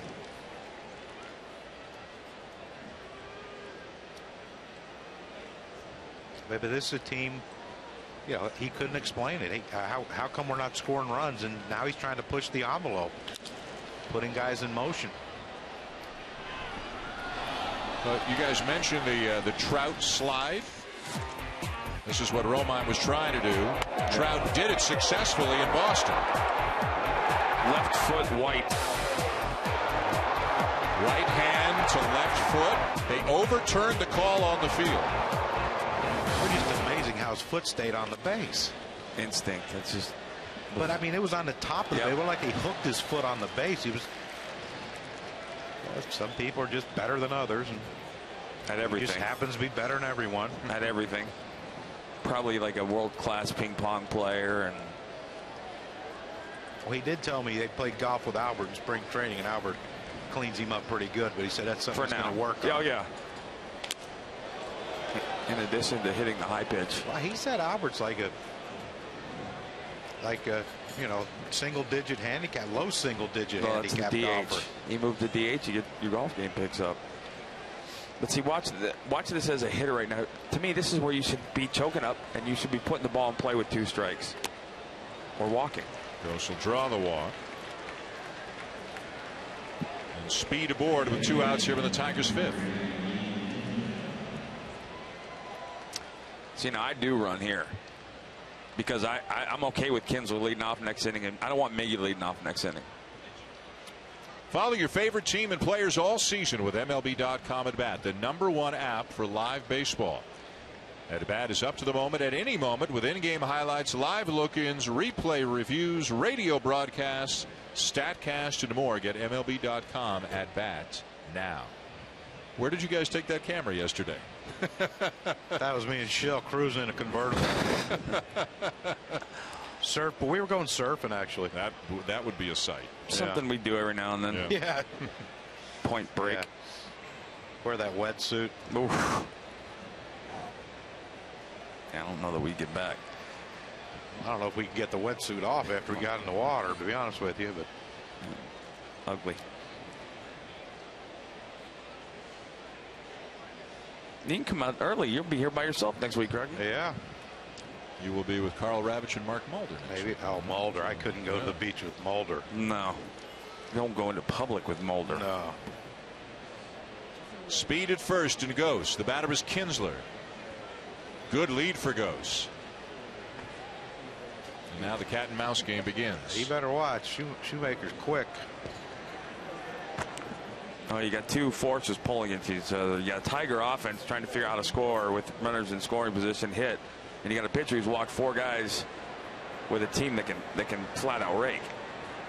One of those has got to give.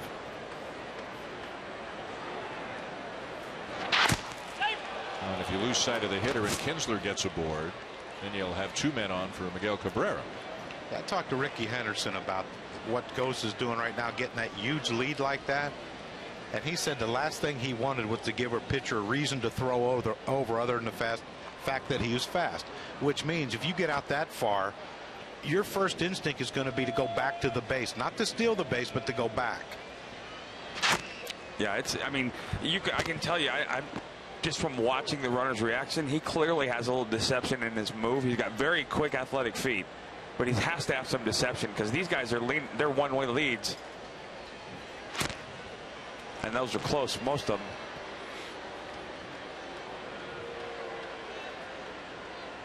Generally, you get pickoffs with ego more than anything, especially when the guys are fast.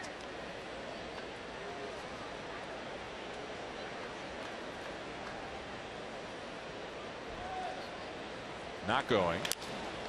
And Kinsler lifts it in the air to shallow center. Trout coming in. And the inning is over. To the bottom of the 5th, the Angels coming up trailing 1-0.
Sunday on a Baseball Tonight. ESPN and Major League Baseball feature a local Little League program as part of our Sunday night coverage. Tonight, we welcome the South Sunrise Little League from Orange, California, California District 30, founded back in 1961. And this group of Little Leaguers, future stars, got a chance to visit before the game. Spent a lot of time with Houston Street, the Angels closer. Houston was great with them. Yes, he was. Check your phones, boys. You're on TV. Grant Green leads it off. Between third and short, Iglesias will skip it over, but pulls Cabrera off the bag. That'll be an infield hit for Green.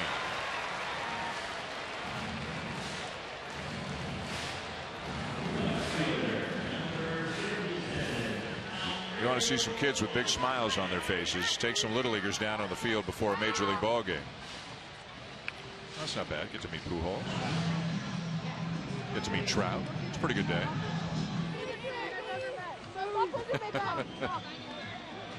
Fun for the Little Leaguers, and we've seen this week after week. Every week, a lot of credit goes to the big leaguers. They're going over there and they're spending some time. Yeah. Well, you remember it. Yeah. I mean, that's all of us at some point we're standing on the other side of that one. I think the most poignant thing that Houston Street told those kids, one of them asked him, said, did you play other sports? And he said, yes, I played them all. And he encourages kids to play all sports, not to specialize in one. I agree with him 100%. There's a fly ball to right field by Marte. Back goes Martinez. One down, Green back to first, down to Buster. Guys, it was kind of a cool scene there when Miguel Cabrera was talking to the Little Leaguers. The Little Leaguers were told when they came here, don't go on the grass. So they stayed on the runway. Well, Miguel Cabrera looked over at all Little Leaguers like, come on over. Let's go. Come on over. Yes. And the Little Leaguers were like, is it okay? Is it okay? And he kept calling them over, and they followed his orders. You can break the rules when you're with Miguel Cabrera. Yep. Got little 12-year-olds taking selfies. I was laughing watching him, Nick Briscoe interviewing him. They were laughing, giggling. Johnny Giavitello, the batter. 1-0, the Tigers lead as the Angels bat in the bottom of the fifth. Angels won 12-2 on Thursday. Oh, to be 12 again, Dan. You do a couple things different? No, I probably wouldn't have a 13-year-old son, but just a guess. I don't think I would. Do anything different? You'd grow the mullet out again? Oh, that was hot. No. Come on, that was a good look. You might need a mulligan on the mullet. No. No? No way. He had the. It was a different time. It was a different time. And he had the big one, like the furry, big. And it was curly too, but when it got wet, it was like halfway down my back. Let's put it this way: my mother wanted to kill me. But I don't think that was just the mullet. I think that was probably an everyday thing for her. Well, yeah. Yeah. Hit well down the right field line, past Martinez. Green on his way to third. He is going to be held on a long double by Giavitello. Giavitello was thinking three, but he had to put the brakes on as he rounded second. I thought Giavitello hit him. When that ball hit in fair territory, it kicked dead right, and it kind of stuck underneath the fence. I thought it was going to run by him, and he ended up coming back to get it. Yeah, J.D. Martinez makes a very. I mean, you watch this ball hits the fence and just stops. But watch Giavitello. He's not looking at the guy. He picks him up. Uh-oh, stop. Woo. I think I'd blow both knees out trying to stop that fast. Well, you know what? This is a pitcher, a strikeout pitcher in a strikeout situation. If you want to understand how you go about trying to get a strikeout before the bat starts, watch the sequence right here. He's trying to get a pop-up or a punch-out. Eric Ibar 0 for 2.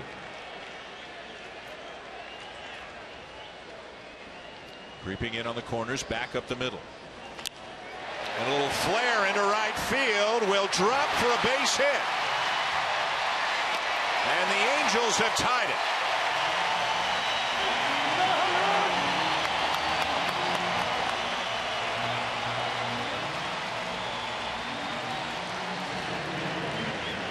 That's what I love about Eric Ibar. He finds a way to put the ball in play. You talk to some Angels people and they'll say, we know about Trout, Pujols, but Eric Ibar is a guy, when he comes up with runners in scoring position, he's going to give you a good at bat. And David Price tried to come in, I think, to try to jam him to get a pop up, or a rollover grounder to third to Andrew Romine. But I wasn't expecting that pitch, Lux, because now you're one out here. And Trout, the batter, a strikeout and a line out.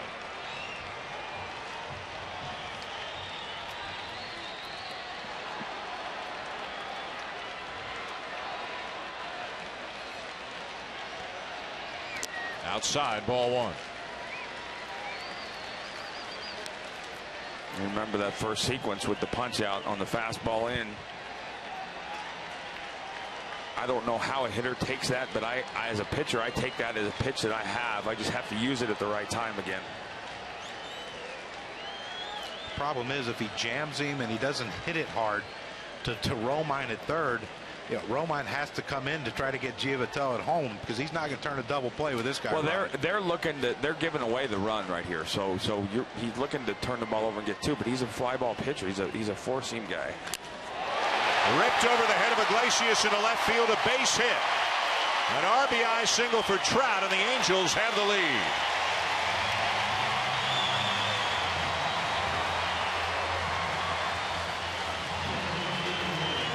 Well, that was the pitch he tried to close him out with the first at bat. Watch the catcher's glove. Trying to go in. Left it middle.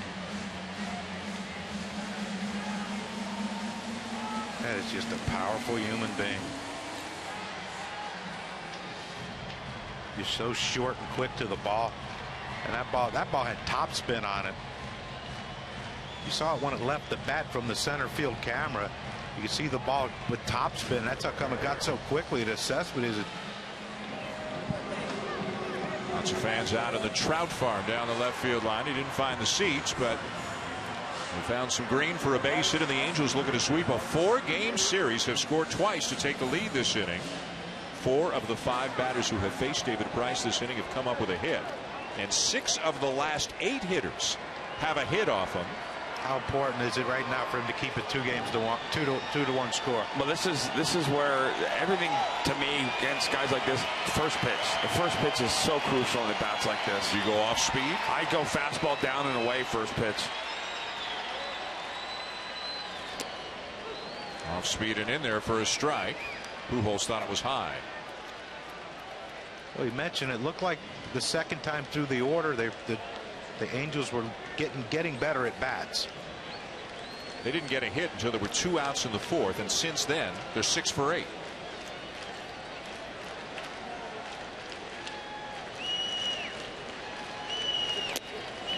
Well, if we can look at the hedges in center field, you can tell that it's dark back there now. This is pretty much a good time to see everything, and as clearly as you're going to see it until it gets completely dark.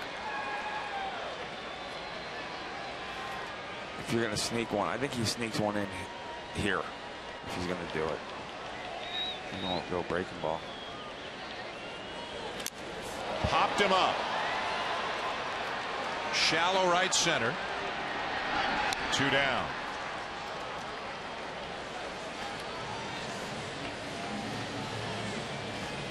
You said, what, 6 for the last 8, so 6 for the last 9. All 6 of those hits on fastballs. When you're a fastball pitcher, you live by it, you die by it. It gets back to the command piece. These guys are going up looking for fastballs, and second time around, when you're a fastball pitcher, you have to be more precise than you were the first time. Well, David Freese got it started an inning ago with the first base hit off David Price on a fastball. 2 on, 2 out, and 2 runs in for the Angels this inning.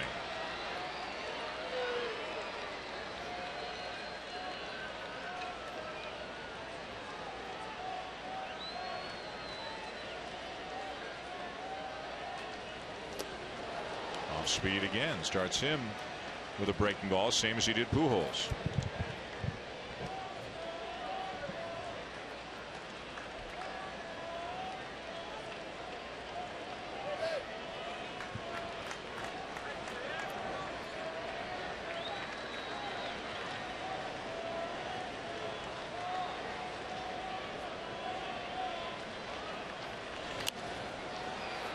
Weekly hit and foul. It's 0-2.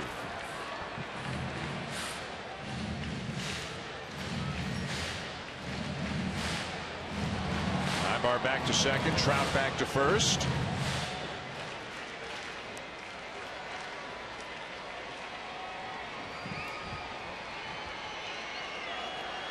Two runs in the inning for the Angels to take a 2-1 lead over the Tigers. Trout with RBI number 27 on the base hit.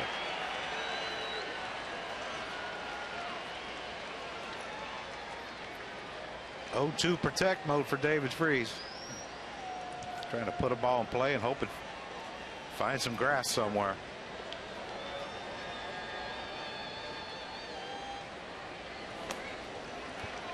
Still hasn't thrown him a fastball.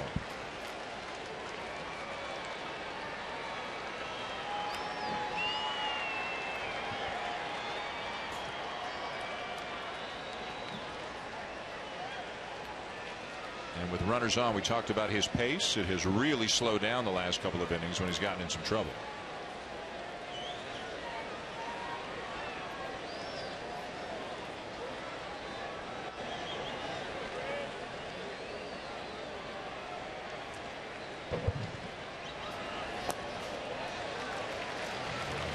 Joe, what's that do to a pitcher like David Price? You were a power pitcher.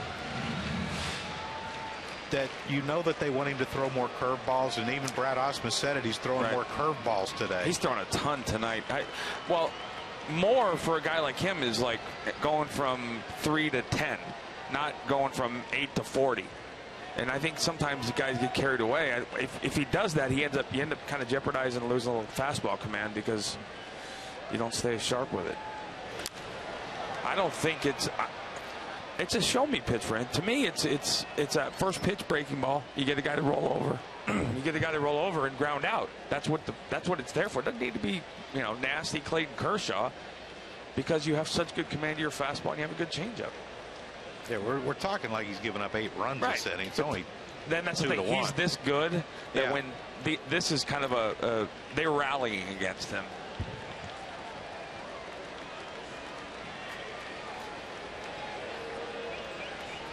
Another breaking ball. And he got him.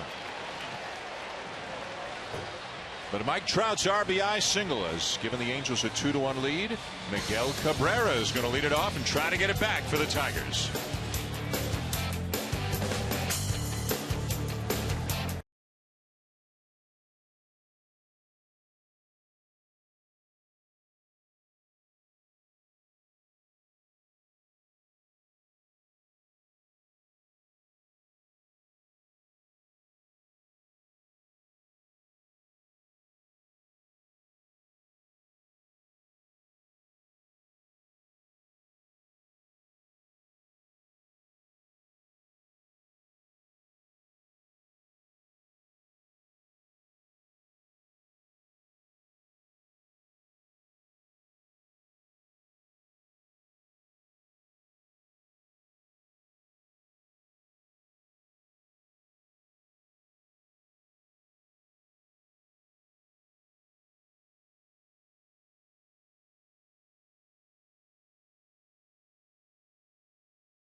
Miguel Cabrera, two-time MVP, Triple Crown winner, acknowledged as the greatest hitter of the game today, will lead it off for the Tigers. He can still have some fun out there, though.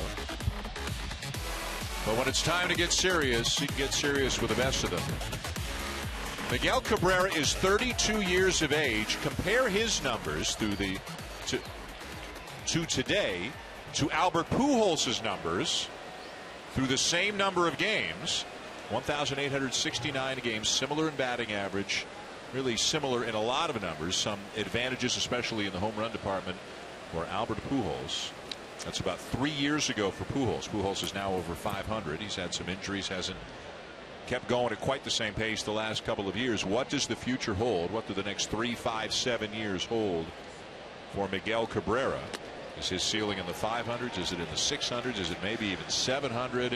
Which I don't know. If he doesn't throw a ball in here, the ball's going to go 700 feet. He's gotten him away, working him away. He stayed away last time. Oh. But the other thing, Dan, he was 19, wasn't he? Yeah. When he broke in? Yeah. When he broke in. He was pretty good then. You know, Pujols was magnificent in his rookie season as well. Right? But he was 19 years old.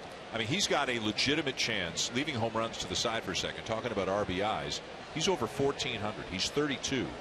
He's got a legitimate chance to get over 2,000 RBIs in his career if he stays healthy. There's a base hit the other way. See, here's what separates him from pure power hitters is this.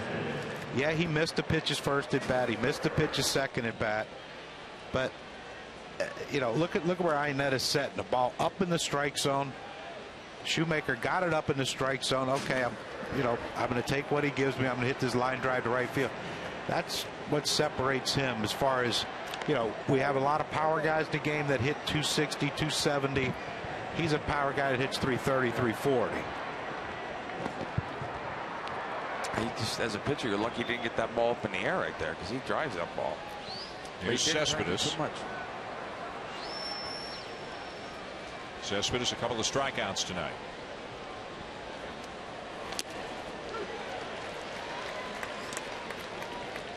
You see that pitch right there to Cespedes, how he took that pitch. You know, that's just a 89, 90 mile an hour fastball that was by him. It's like he's sitting on the split. I mean, you have to see that as a pitcher, right? How he took that pitch and it was by him. I was never good at reading. I could read faces. I didn't read body language. Pedro was a master at it. I relied on in Boston. I relied on Jason, the Damian Miller, Darren, and when I was in Philly, I had good catchers, guys that could see that stuff. And you know, generally what they'd do is they'd come back with a pitch that I wasn't expecting, and they'd tap their chest saying, "Hey, I saw something. Do this." And you would give in. And I would throw it with conviction because they're telling me that they're going to take this one.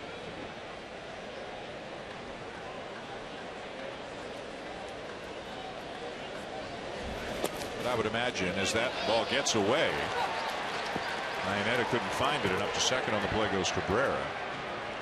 I would imagine in the short amount of time I've worked with you, when you have an opinion, you'll express it. Every now and then I do. Yeah. So you must have had some pretty good arguments with catchers. Well, Not arguments, but some good conversations. God, right? I probably never had an argument with my catchers. No? Never. Have you ever seen his catchers? Veritek, Darren Dalton. He was afraid of all of them? Yeah. That's one of the reasons, absolutely. I was blessed. I had so many great catchers and good pitching coaches, and you know, I would always figure it out before the game, our game plan, and I wanted it to be my fault. If it didn't work out, it was on me. Pass ball charged to Iannetta. Woo. Check swing foul off right over the head of Martinez into the seats. But again, this is a repertoire that Shoemaker's using with Cespedes. Off speed. I think Cespedes setting off speed, and he's thrown him 2 fastballs that have just been by him. Now you understand he's trying to hit the ball to the right side to get Cabrera to third base.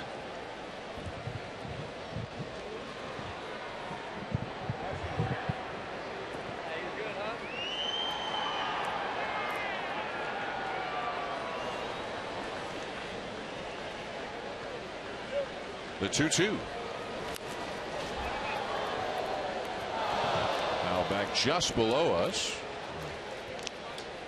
You saw Shilnai's quick first step to get to that one. No, I didn't actually. We didn't move. Really quick. Yeah. We didn't move. Quick enough you didn't even see it. Yeah.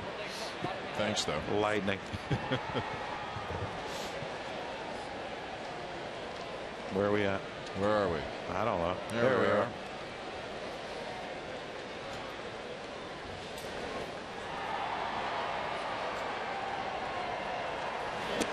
Down and in, a full count. The Tigers did score 6 runs last night, but they lost 8-6. But in the 5 prior games before last night, They scored only 6 runs. Hard to believe, even with Victor Martinez out. Hard to believe that a lineup dotted with the names that they've got, Kinsler, Cabrera, Cespedes, Martinez, and others, that they could struggle to that extent. But if you're Kansas City, if you're Minnesota, if you're Cleveland Indians, you have to think, you know, every team's going to go through this, an offensive drought for, you know, a week to 2 weeks. And, you know, you better make your hay against them now, because when they get hot and Victor comes back, it's a different team. It rarely works out the way everybody expects it to, but yeah, I mean, you always look at it. You need to pick up some ground on the Tigers. Why one of the best hitters in the game isn't playing for them, and Justin Verlander's out, and all those things. It doesn't automatically mean when they come back they're better, but odds are they will be. I also think it tells you just how important Victor Martinez is to the batting order. That's 335 and over 100 RBIs last year taken out of the lineup. Well, it's taken out of the 4th hole. Now someone else has to hit 4th and protect Miguel. And right now it's Cespedes. Stays alive. So Victor Martinez coming back from off-season left knee surgery, had to shut it down. He was hitting well from the right side, but not from the left side. And there is no timetable right now for his return. We were watching some of that video, Dan. That was hard to watch from the left side. And I saw where Brad Osmond said his leg is getting stronger. He's still not doing baseball activities at all. That means you're a long way off.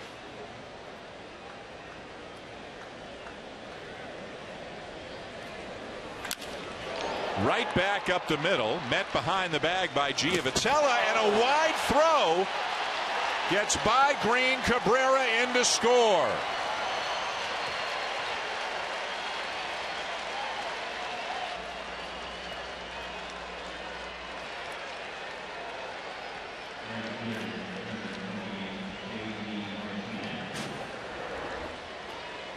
Well, Giavotella checked Miguel Cabrera, but Miguel Cabrera was flying to first base, and this is a ball.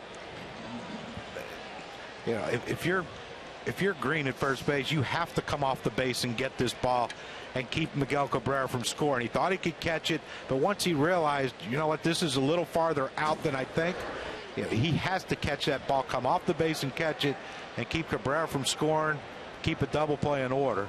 So a very costly error ties the game at 2. Here's J.D. Martinez in the air to right field. Calhoun the catch, one down. A passed ball and an error in this inning against the Angels. And that guy likes his fundamentals about as much as anybody. You want to play some good baseball on the field for him.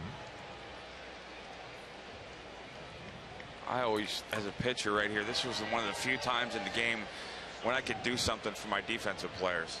Tried to pick them up, because this is why you feel bad.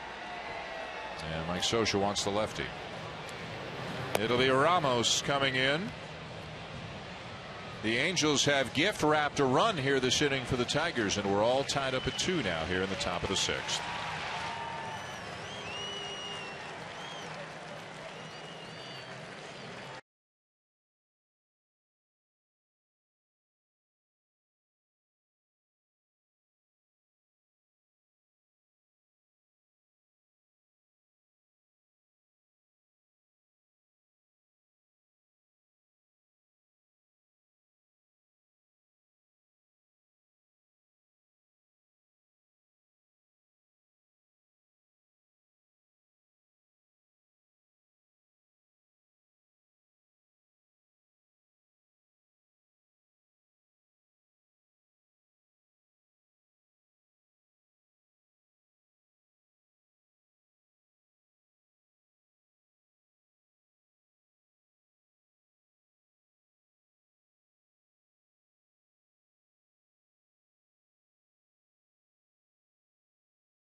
Sunday Night Baseball on ESPN, presented by Taco Bell, is brought to you by Dick's Sporting Goods. Every season starts at Dick's.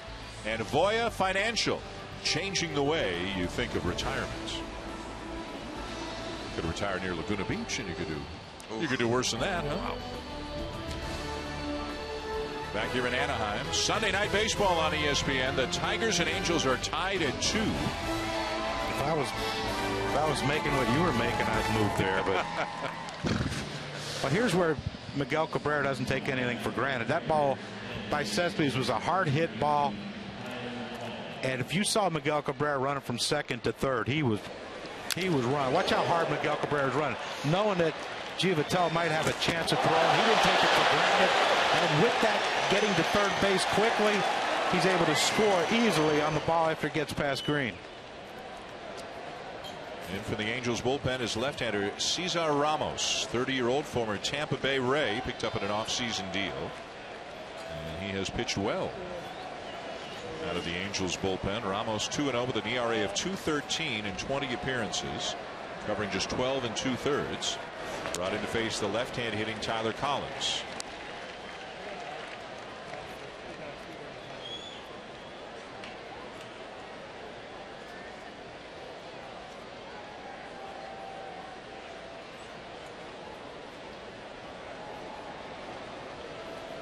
Could be a one-batter appearance here for Ramos, as it's chopped foul 0-2 on Collins. 20 appearances, what, 38 outs? Yep. Not quite Choate-like, but in that vicinity. Yeah.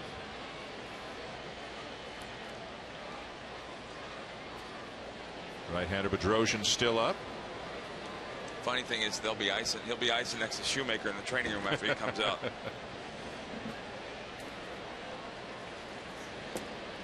Big slow curveball misses low.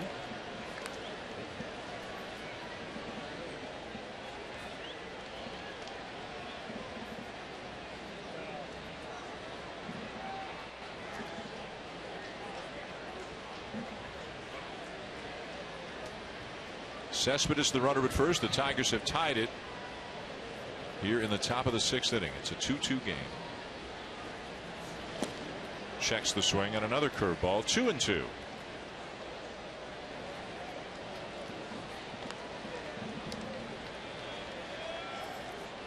Ramos doesn't throw any fastballs to lefties yet. This could be one of those times at 2-2. He might throw one right here to try to surprise and fool Collins.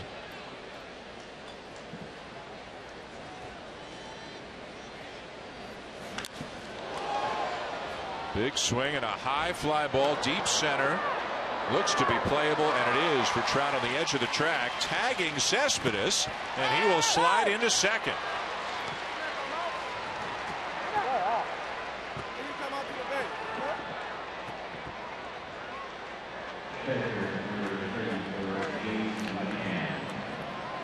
Great break base running right there by Cespedes.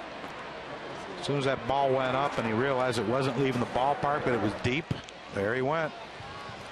Back to the base and tag. Now he's in scoring position with 2 outs. And here comes Mike Scioscia again. So that will be all for Ramos. He wants Bedrosian to face McCann. 2-2 tie here in the 6th.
Welcome back to Sunday Night Baseball on ESPN, presented by Taco Bell. You stumbled on ESPN? Well, they just pay me, yeah. Come on, Shill. It all starts here. The Major League Baseball 2015 first-year player draft. Coverage begins Monday, June 8th on the MLB Network and MLB.com. You're hired. You're on probation. I'm done. ESPN. I can see where you get tongue-tied there. That's awful. You'll bounce back. You'll bounce back, though. You'll be all right. New pitcher for the Angels, right-hander Cam Bedrosian, son of Steve, former teammate of yours, Crookie, in Philadelphia. What do you know about this young man? Well, a big arm. Came up last year, and his first few appearances didn't go as planned, but he's back in the bit. I know Mike Scioscia loves him. He loves the arm and the makeup of this kid. And when your dad's a former major leaguer and a former Cy Young Award winner, then there's some good genes here in Cam Bedrosian. And you root for him because he's a great kid. Tied at 2 here in the 6th inning. Runner at second, 2 down. And the batter was Detroit catcher James McCann. McCann with a sac fly in the 2nd, and he grounded out in the 4th.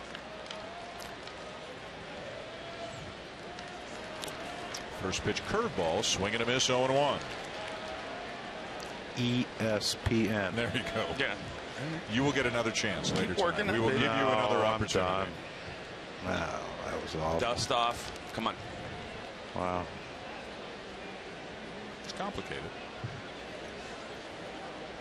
Juco. Down and away, a ball and a strike. That's a big arm you're talking about right there, 94. Yeah, he'll get it up there 96, 97 at times. I think the huge advantage with guys like this is all of the stuff that's new and fresh to everybody isn't to guys like this. The clubhouse, all of that stuff, they grow up in it.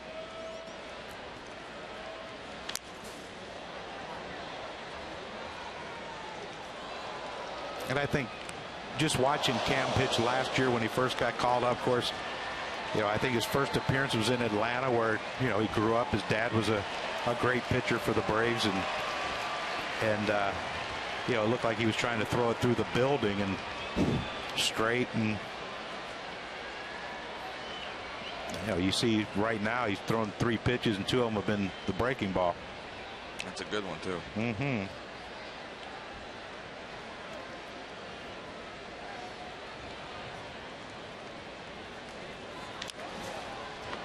Roller down to 3rd.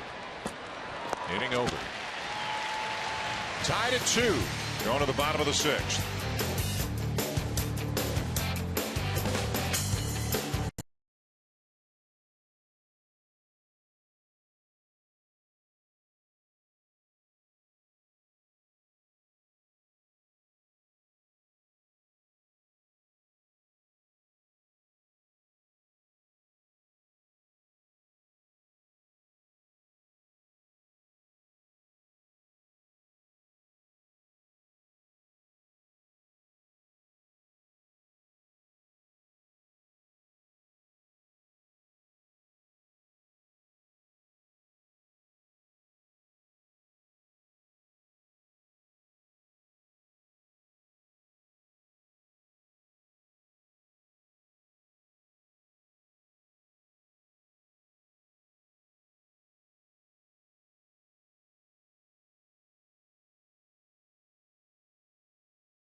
Watch every out-of-market game live in HD on more than 400 devices with MLB.TV Premium, the #1 live streaming sports service. Real-time highlights, live look-ins, pitch tracking widget, and more every night on every device.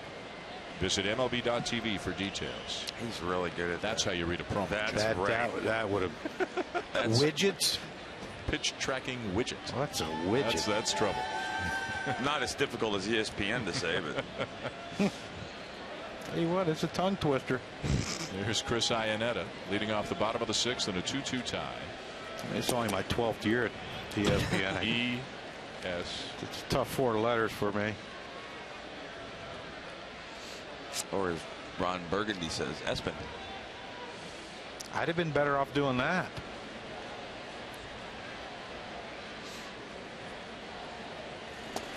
Iannetta, one of the guys who was really scuffling out of the gate for the Angels. He started the year 6 for 67, but since then is 13 for 39, a .333 hitter, including a grand slam on Thursday night and a 12-2 Angels win in the first game of this 4-game series.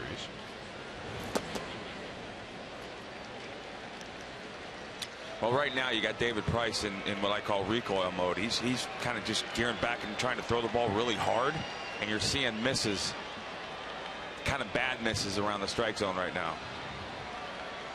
Almost all fastballs too.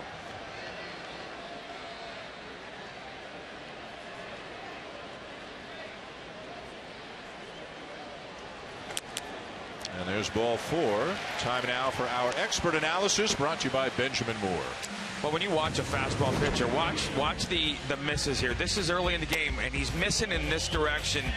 He'll throw one in the middle, but it's got his good stuff. Now what happens is the next time around the lineup, he starts missing, trying to go in, he starts missing in that direction, and those balls are middle to right-handers and getting labeled. And a lot of that to me is what I just said. He is, I think, overthrowing the ball right now, both his breaking ball and his fastball, and he's giving away command when he does it.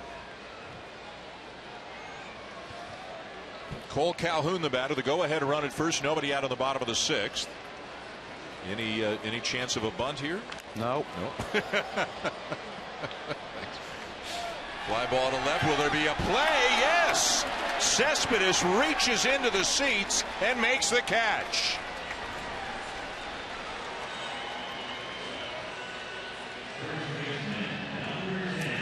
Well, not a lot of foul territory down the left field line here in the Big A, but Cespedes, he seemed drifting. That ball keeps drifting away from him. Now, naturally, a lefty, it's going to slice, but you got to love that if you're David Price, that you're going to get an outfielder going into a wall for you. Boy, the Angels fans kind of pulled back on that, didn't they? But I don't even know if that would have been over into the stands. It looked like it was going to be close. Here's Grant Green, 1 for 2. Infield hit his last time up, and he scored.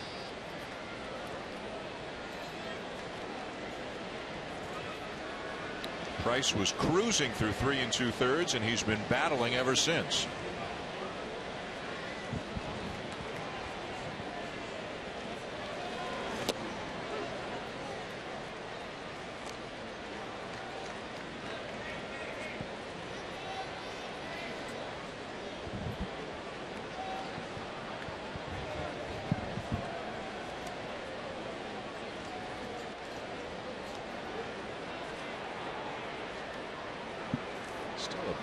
A bit of light coming through there between the lower deck and the upper deck.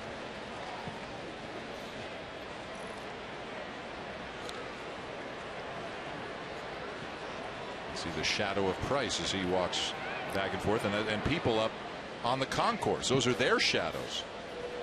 First baseman always gets a bum deal. Yep. Well, they make these stadiums so the sun shines the first baseman's eyes, because no one else can handle it on the field.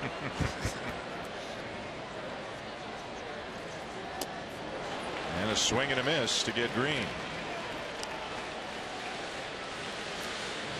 On the MLB calendar tomorrow night, the Brewers, fresh off a 17-inning win over Arizona today. They'll be in St. Louis at 8 o'clock Eastern time tomorrow night. Wednesday Night Baseball, another edition of The Shift. We will have multiple announcers, John Shambi and friends, all over the ballpark. Wednesday night in Denver, then Sunday Night Baseball, the Cardinals and the Dodgers 1 week from tonight. Go get him, Crucky. The Dodgers back on top. Can't believe you guys are bailing on me. Back-to-back West Coast trips, a little too much in a week for you guys. He's going to Oklahoma City. He's got a busy week doing the Women's College World Series. Ain't that next Sunday? Starting pitcher. Oh, that's right. Once a week. That's right. I forgot. Travel ahead. I got to go up to ESPN this week. I know. I mean, I'm on the same schedule as him. So he gets to go watch softball. It's a little bit of a whine to me. There's Marte. We don't want to know what you're doing. Coaching my son's baseball team in a tournament in Michigan. Yeah, I bet they can't win without you. Yeah, Admir freaking double day. Well, here we go. Jeez. That's why we got that text from the guy saying, can you find a way to get him to work the game next week? That was one of the other coaches on the team. What do you do? You guys are so nice. You coach or do you announce? You coach a base? You announce? No, I don't announce. No, I'm the head coach. You're the head coach, but do you coach third? It depends how many coaches show up. Yeah. But you'd rather not. No, I'm usually in the dugout. Are you the Mike? You give we don't need to talk from about the bench? this. You like wear a suit like Connie Mack? Yeah, I wear a suit. Yeah, I can see it. Fedora. Yeah. Miller Huggins. Good look for me. That'd keep the glare out of the outfielder's eyes, if you know what I mean. 2-2. All right, we figured out that. I love you guys. There's a lot of love in this booth. Yeah, it's a great night. I got a cramp. I got to stand up. That's a good shot. Avert your eyes, Dan.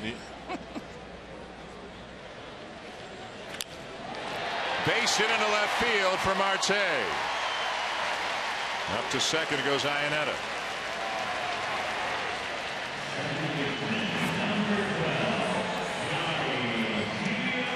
Patel is their leader with runners in scoring position, isn't he?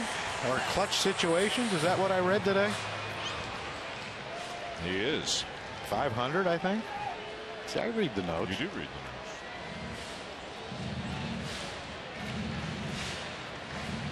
He has 8 go-ahead RBIs already this season. Pretty good considering he's got 15 on the season. And he got a chance here, but Brad Ausmus is making the slow stroll out to the mound. 88 pitches through 5 2/3 for Price. Haven't seen a signal yet. I don't think anybody's. No, this is a. Did you see David? As soon as he saw the Brad, he turned to the bullpen and went, "Wait, nope, okay." Yeah, I think they're talking. They're talking about 2 hitters down the road. And you got 2 outs. Just focus on the hitter. Execute. Make pitches right here. You have a game plan. You know what you want to do. Execute on the game plan.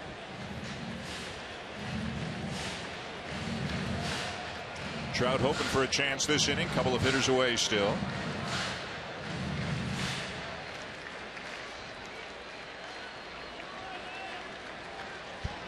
I think with 2 outs, if Trout hits this inning, it won't be off David Price.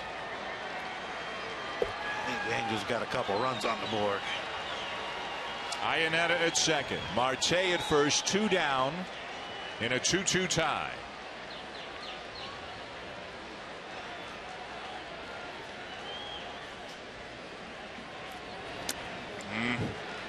He's stuck right now. You watch that finish. He's doing that recoil, which he generally does at the end of a delivery, but he's not finishing his delivery, leaving stuff up and out.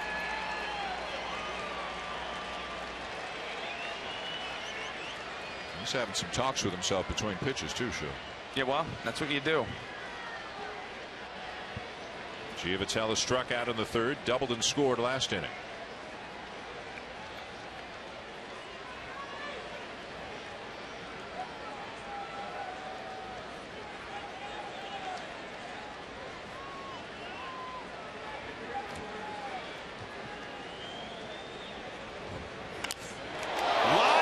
To the mound and caught by Price. Whew. Checking that heart rate a little bit, huh? Saved a run, saved himself.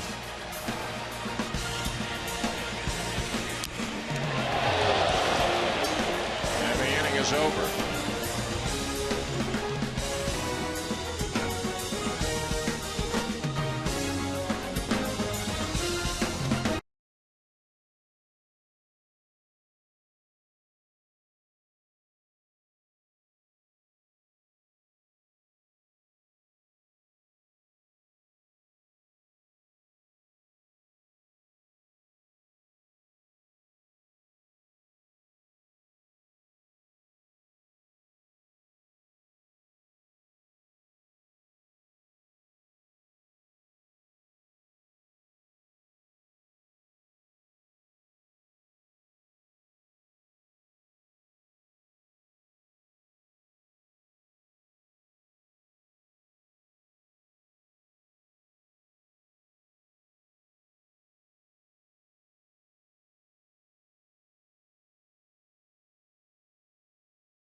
Top of the 7th in Anaheim. Tigers and Angels tied at 2. And Jose Iglesias will lead it off for Detroit. Iglesias was intentionally walked in the 2nd and hit a fly ball to left field in the 5th. Iglesias, Romine, and Gose 8, 9, and 1 for the Tigers.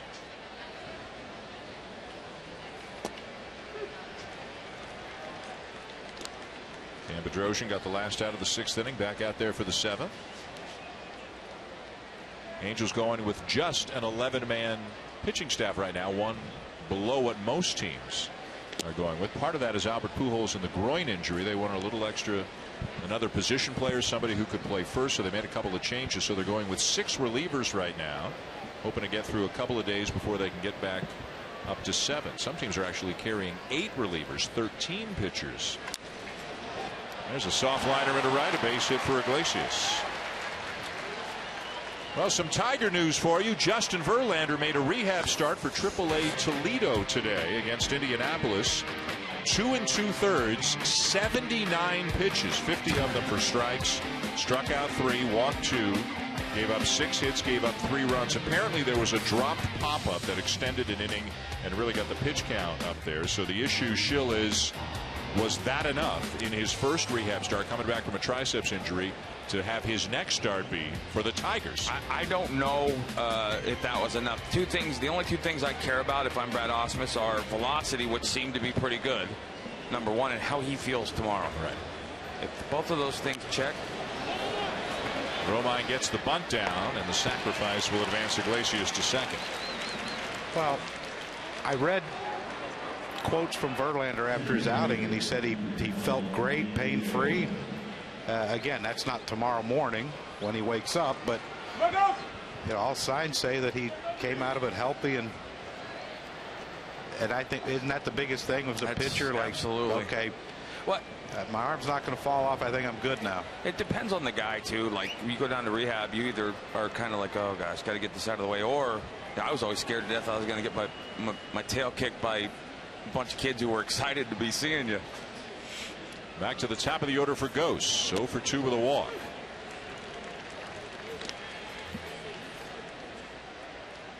Tigers got a run in the second. The Angels came back with 2 in the bottom of the 5th. Detroit tied it with a run in the top of the 6th. And now they've got a man in scoring position with a 1 out here in the top of the 7th. Dan, real quick, this is where, as a manager, pitching staff, pitching coach on the Angels side, you're relying on Chris Iannetta to keep the game from getting too quick on Cam, number 1. And number 2, he's calling pitches with the guys hitting behind this guy in his mind.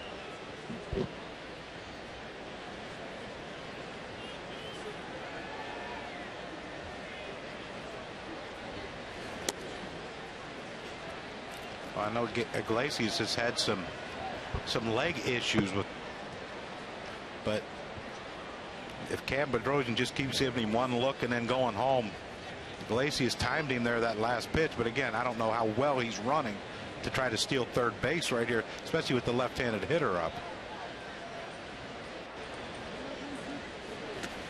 Breaking ball down and in, stopped by Iannetta. 2 balls and a strike.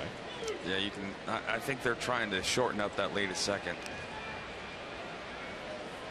He's getting way off there.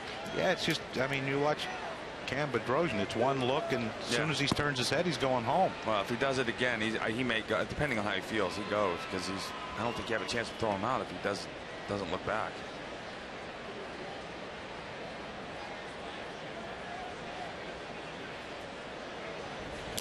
Swing and a miss, 2-2. Well, that time there he changed it up. He didn't even look back at Iglesias. How hard is that for a young pitcher when the nerves are, there's some nerves going on? And well, it's something we talk about, the game, the speed of the game.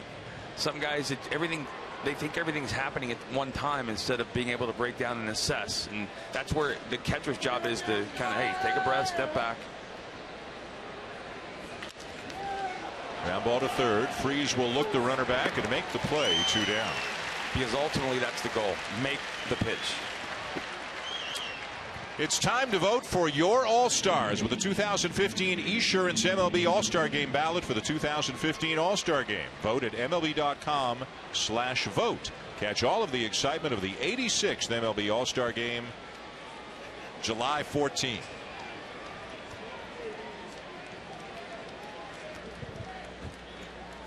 Here's Kinsler. Just 3 for his last 37, but one of them was a base hit in the 3rd tonight. One of them was a home run in the 9th last night. The Tigers trying to break the tie here in the 7th.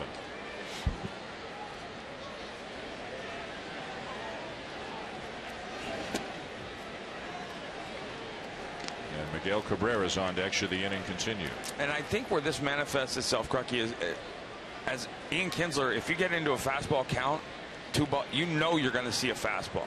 Yeah, and this could be a fastball count, 1-0. Yep. Like that. Wow. Well, this is why you struggle, and this is why when you're in a struggling situation like Kinsler is, everything you look for is you're getting the other thing, and that's you have to understand Miguel Cabrera's hitting behind. You have a young pitcher who just threw a slider for a ball. He doesn't want to go 2-0. He doesn't want to risk 2-0 with Cabrera up next. You got to sit on the fastball. And that was a good pitch by Cam Bedrosian, but now you're back again. Now you're back even again, 2-1. You're ahead, but I guess the thing I'm thinking is don't try and do too much. Look for a ball middle out if you want. Hit a ball, because look at the infield. Yeah, you're set up. That you get a ball in. Giannitel is holding Iglesias close with the shift, and Green's a young kid who doesn't play first base, so he's not over as far as he could be. And they're going to go away. About the last thing Bedrosian wants to do is walk him and have to face Cabrera. Well, the problem now is this is where if you can throw a breaking ball or a good split, you're going to get a swing, because he's geared fastball, looking middle, and he knows Miguel's hitting behind him too. He knows what that's setting his pitch up.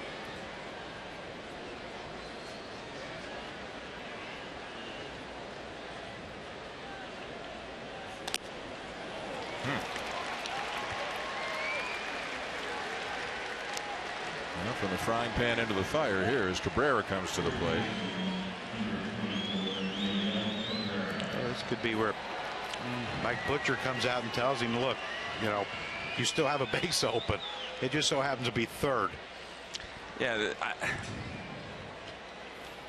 Okay. Yeah, I mean, I just think this is the meeting you have before the game. Unless, again, it depends on the kid, but, you know, I want my catcher to take control here. Because basically right now you've got Chris Iannetta pitching to Miguel Cabrera for the third, fourth time in the game. And you watch how these at-bats have ended, and this is more on the catcher than the pitcher now. Down in the zone, and that ball he threw almost exactly where he wanted it. Got him on a good split in a deeper count after a couple at bats, and then he wants it up and away. He throws it up and away, and he shoots the hole to the right side. So now for me, what does Chris Iannetta think, stuff-wise, the matchup is for him? What can he do? I mean, you know, the thing is with Bedrosian, he doesn't throw the split. It's fastball, slider. Do you dare come in now? Because everything's been split or away. Hard away. Do you come hard in? That's a good, and that tells me that he's not looking in. That ball wasn't really that close to him, but he's backing off as if he was going out to get something. Probably looking for that slider away. Yeah, but that's not a pitch you look for first pitch, right? I mean, a good hitter. Well, you know, he saw what he did with Kinsler. First pitch was a slider away. So he probably thought, okay, he's going to try to get me to. You know, one other aspect of this from the Angels' perspective is this is quite a spot for Bedrosian to be in. But Salas has pitched a lot recently. Joe Smith has as well, and he's got a bit of a sore neck, although he pitched last night. Houston Street's pitched the last couple of games. Mike Scioscia may be a man down in the bullpen now, too. Yeah, so. but he has to be in this situation at some point. This is how you learn. This is how you teach. And this is where, again, you rely on a veteran catcher to work you through the at-bat. Step off, take a breath, just make your pitch. Are you sitting fastball 2-0, Crocky? Well, not with Cabrera. I mean, you know, I think Bedrosian's still going to throw a slider. Well, I mean, are you as the hitter, are you sitting fastball? No, not necessarily. Well, not. I would, because I wasn't as good as Cabrera, but you know, he doesn't. He's you know, 95. You can tell. You kind of have to. Yeah, you can tell though he's not. You know, he doesn't want to throw him a strike because, like you said, he does have a base open. This is where it gets dangerous, though. This is where a guy like Miguel Cabrera obviously has his own green light. He probably won't swing. If he does, he could hit a ball to L.A. Well, this is where if you're Iannetta and Bedrosian, you can't just assume 3-0 he's taking and throw something out over the plate for him, because he will hit a single to right 3-0.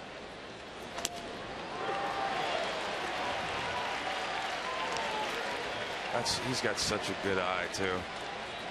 And Jerry Davis is the kind of umpire that knows if you ask him, like a guy like Miguel, he doesn't say a lot.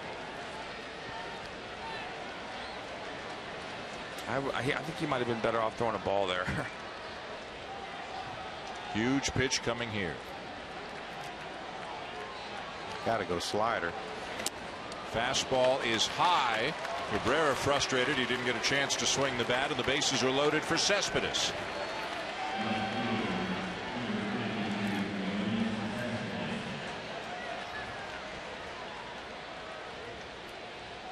Only one grand slam for the Tigers this year belongs to Yoenis Cespedes, who was 0 for 3 tonight. He had a home run last night. Bases loaded, 2 down, tie game in the 7th. But this late in the game, scored tied. The last thing you want to do is let Miguel Cabrera beat you. If Cespedes beat you, you tip your hat. But you kind of got yourself into this with the walk. Well, the thing is, you know, he's liable to throw that slider down and away, and Cespedes might chase it, where Cabrera wouldn't, and Kinsler wouldn't. But Cespedes is very much a free swinger. Breaking ball for a strike. That was filthy. You talk about Schill, a young pitcher growing up. This is you'll grow up quickly here, huh? And I had Johnny Padres, who was one of the greatest pitching coaches in the world. And he said, "There's things you can't be taught. There's things you have to experience on this field, and they're not all. They don't all make you smile." Oh, good pitch. That was a really good pitch right there. I think he locked him up. Yeah, and Iannetta kind of caught it funny too. Caught it like running. Going down on the hand.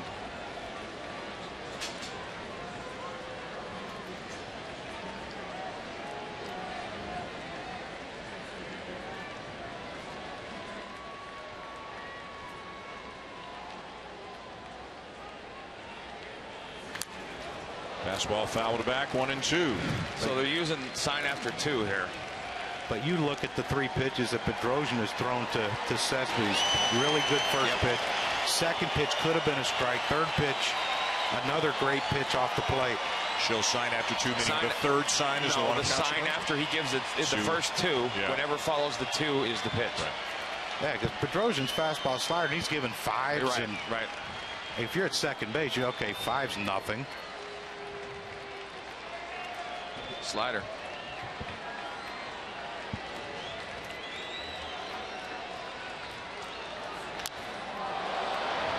Fly ball to right. He got out of it. The Tigers leave him loaded. And he can exhale now. 7th inning stretch in Anaheim. Still tied at 2.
Fly for Mike Trout. Mike Trout has done it again.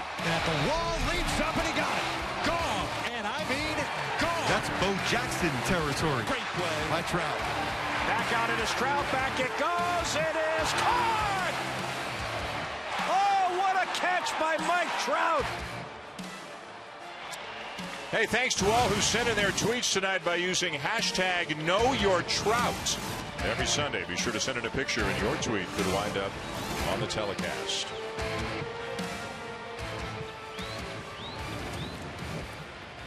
Mike Trout will hit second here in the bottom of the 7th of a 2-2 tie. And Bedrosian escaping in the top of the 7th after the bases were loaded. He got Cespedes to hit a fly ball to right field.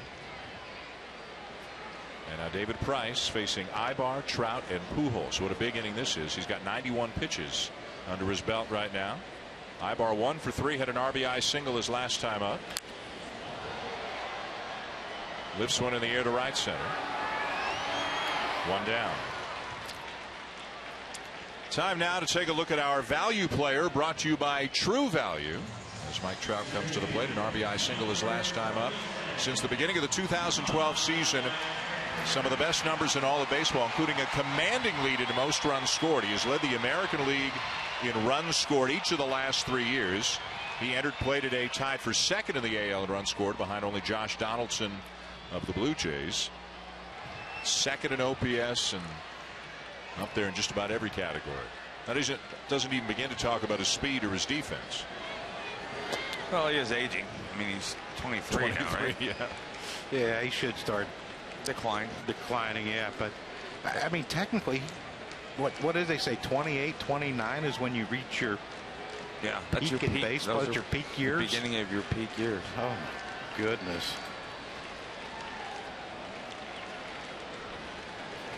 I still believe he'll be the best player of my lifetime if he stays healthy. And I know he came from the Northeast, and so that shorter season, not as much exposure, but it still amazes me that 25 teams, 24 teams passed on, which is hindsight's 2020. The baseball draft is so different than every other draft because guys are so far away. Most guys are so far away from where they're going to play. This guy was in the majors at 19. Yeah, right. I was doing something stupid or saying something stupid at 19. I'd say both. Right. No, that's pretty accurate. But yeah, not just in the big leagues, but like really good. Nope. But when you were 19, were you prepared to be in the big leagues? I was not even close. If I hadn't gone away from home for junior college for a year, I never would have made the big leagues because the stuff that you have to learn about, not as much on the field as socially, how to take care of yourself and how to manage your time. It's unbelievable. And he had to do it with all the fanfare. Yeah, making all-star teams. Well, I think about a year in, everybody figured out they made a mistake, but they passed on him because he immediately became one of the best prospects in baseball history. He looks like he just has a whole lot of fun playing, too.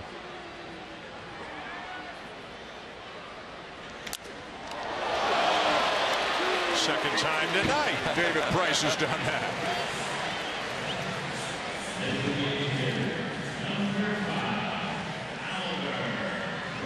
Might want to try someone else.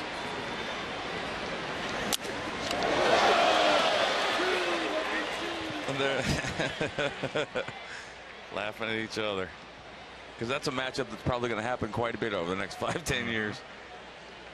Hey, you never know. Price could be here next year. That's true. Free agent at the end of the year. One of many great starting pitchers who could be on the market at the end of the season. I really like when they watch him, the close-ups of David almost all game long. He has something going on from a plan. Here's Pujols. Talking to himself and not rah-rah, but just kind of, a lot of it seems like he's just trying to keep himself under control. Like he has some trigger points, some sayings.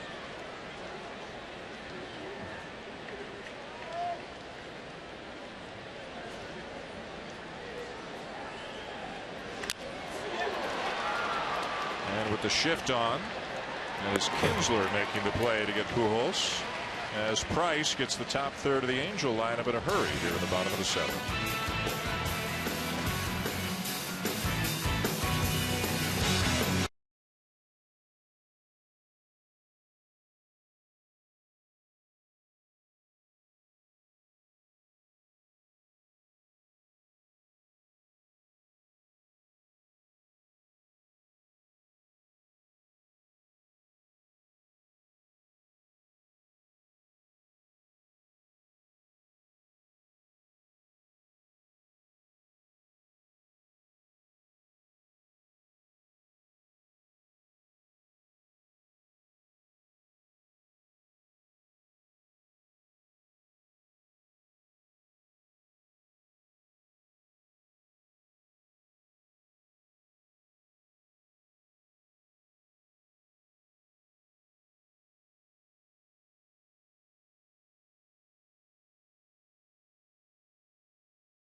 Sunday Night Baseball on ESPN is presented by Taco Bell's Grilled Stuffed Nacho, the first nachos designed not to be shared.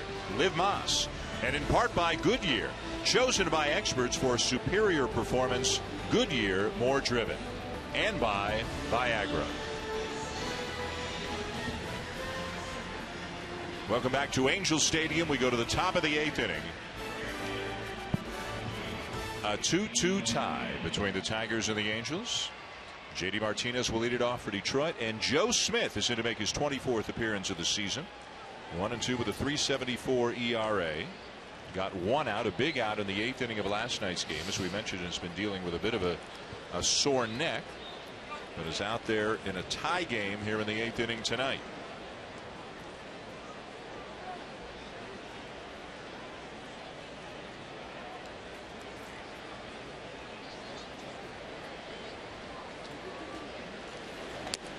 Side armor, tough on righties.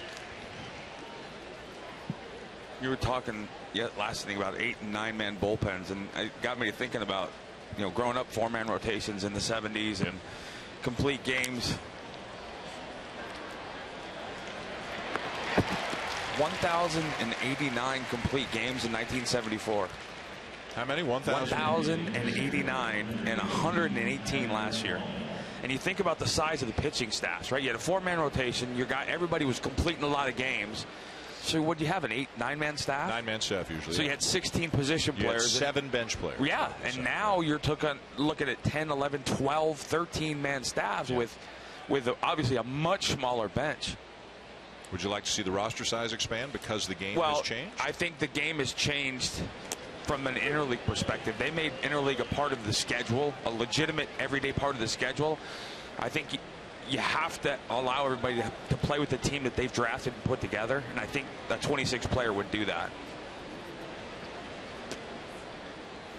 But I also think they should shorten the season from a schedule perspective and start putting doubleheaders back, like a weekend doubleheader. So same number of games. Same number of games, and then allow the rosters to expand through doubleheader or something like that. Because I still believe September and 40-man rosters is ridiculous. I'll tell you what, the young baseball fan of today doesn't have that we had growing up was going to doubleheaders. What it was like to buy a ticket and go whatever town you were from and go see a doubleheader that were actually on the schedule before the season started. Well, the problem now was that they turned it into splits. Yeah. So they have a doubleheader, but one's at 1 o'clock and the other one's at 8 o'clock. Yeah. And I think you should be able to carry extra, maybe a 27-man roster for April. I'd like to see that when like they hockey. leave spring training. Yeah, I'd like to see like hockey. Like you can have 5 guys that taxi squad or whatever. Yeah, you can dress and not dress guys that way. But those would be the 4 starting pitchers who aren't. That would be your taxi squad. That would be your practice team where you can have So if you're short in a bullpen, you dress 3 extra relievers tonight. But they're all big league players. The problem is that you get into the argument of service time and all that other stuff, and that's where it breaks down. Added salary. Yeah. But if you add 2 guys in April and then keep 25 in September, because you bring up 40 guys, you're playing a team that's out of it, and you have 15 guys. They might have 8 relievers. You might see, like me as a left-handed hitter, you might see a left-handed hitter every at bat after the 2nd or 3rd, 4th inning. Well, and the September games are the pennant races. You get to play with 15 players that weren't on your roster for 5.5 months, and I don't think that the managers like that happens that way. But I think the cost in player salaries would be offset by the fewer injuries to guys. Strike 3 call to get Collins 2 down. Let's take a look at some of the big events around the majors today, and I think undoubtedly the biggest story in baseball today, even with that 17-inning game between Arizona and Milwaukee, was Josh Hamilton, the former Angel, and once again a Ranger coming up with a pinch hit 2-run double to win the game as the Rangers beat the Red Sox 4-3. Texas is hot. Bartolo Colon picked up win number 8, and Johnny Cueto, good news for the Reds. The elbow appears to be okay through a bullpen session today. Looks like that he is going to make a start on Tuesday. For more, let's go down to Buster.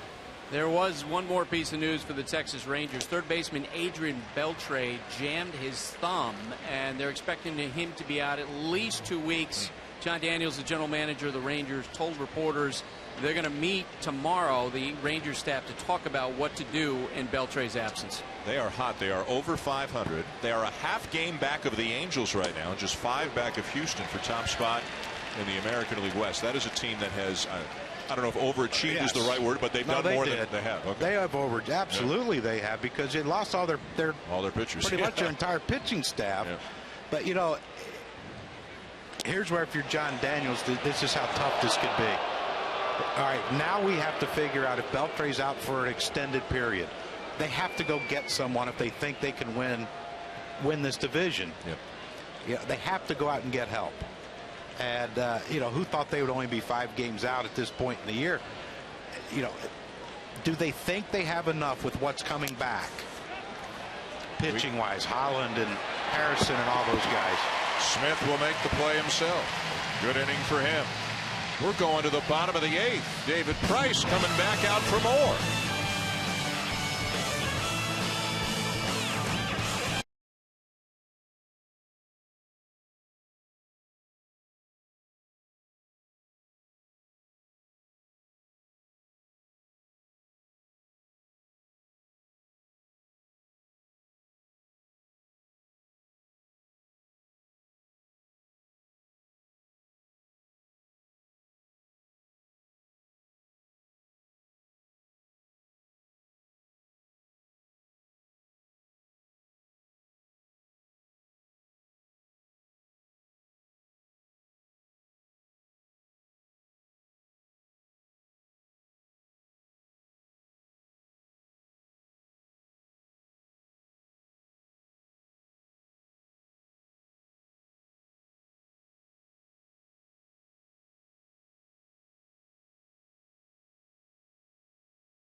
Now for our high-strength performance, brought to you by Chevy Silverado. Okay, now watch McCann's signs.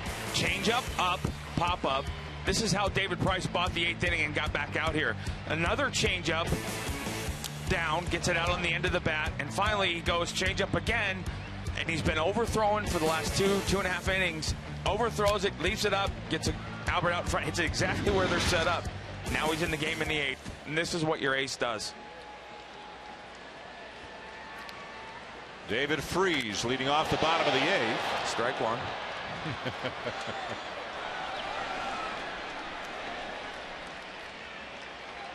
I can honestly say in my life I've never hit one that far foul. Never. That's not a good thing. I mean, no. It's not. People look at. I look as a pitcher. That's a huge advantage. I like that. Chevrolet high-strength performance. David Price pitching into the 8th inning. We mentioned he led the American League in innings a year ago, 248 in the 3rd. That was always. Well, they got a bounce there. Tigers got a kick off the grass there, because that's a base hit if that ball doesn't go foul.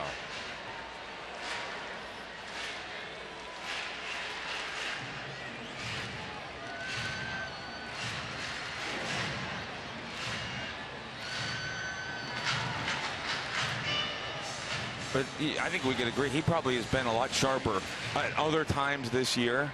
And here he is still in the game in the 8th inning. And I think part of it is because he understands the most important statistic for a pitcher is innings pitched, especially starting pitcher. Because if you lead the league in innings pitched, all the other numbers take care of themselves.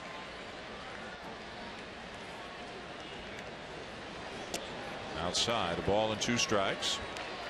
Activity in the Tigers pen. Jabba Chamberlain is up for Detroit. Houston Street, you look just above the Angel bullpen, just above the Tiger pen. There's Houston Street, the Angels closer. He's up. 2-2, bottom 8.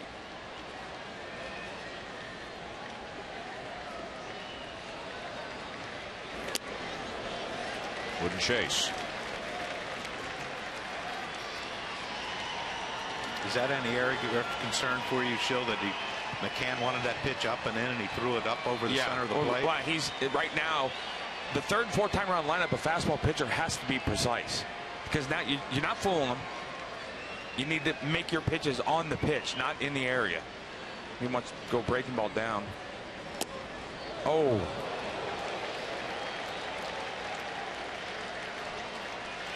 I mean, that broke so far around the plate. I don't know what you were moaning about up here. Really good pitch. Yeah, if you wanted to go 3-2. I'm just saying it was a good pitch. It is if he gets his fastball in. This is his last hitter, I think, if he walks in. We'll find out.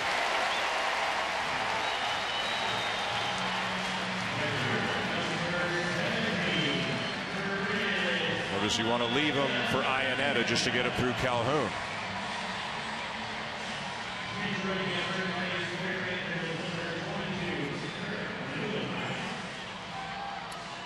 Sports Center is coming up next, currently airing over on ESPN2. The Minnesota Twins all alone in first place in the American League Central. A wild walk-off win for the Brewers in 17, and Jimmy Johnson dominates Dover.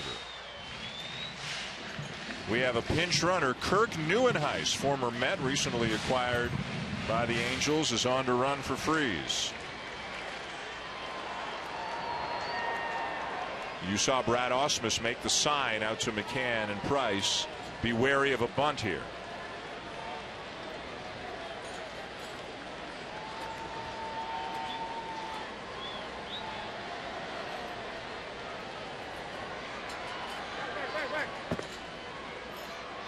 And that's a throw over. You see, as soon as Miguel Cabrera caught that ball, he looked right in at Iannetta. Well, see if he squared. I was actually trying to watch the catcher to see if he was looking, because he didn't look up, because I want to see his hands, because that's why you'd throw over there, to get him to tip his hand. He didn't do it.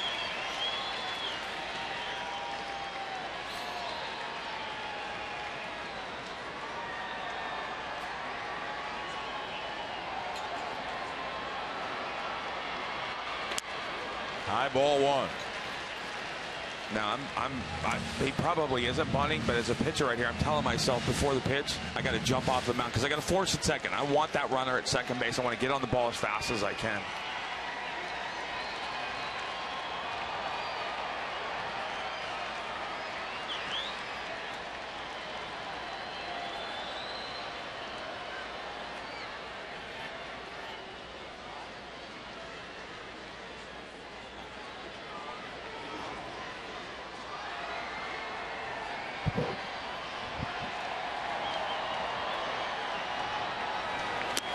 High ball 2. Pitching coach Jeff Jones to the mound.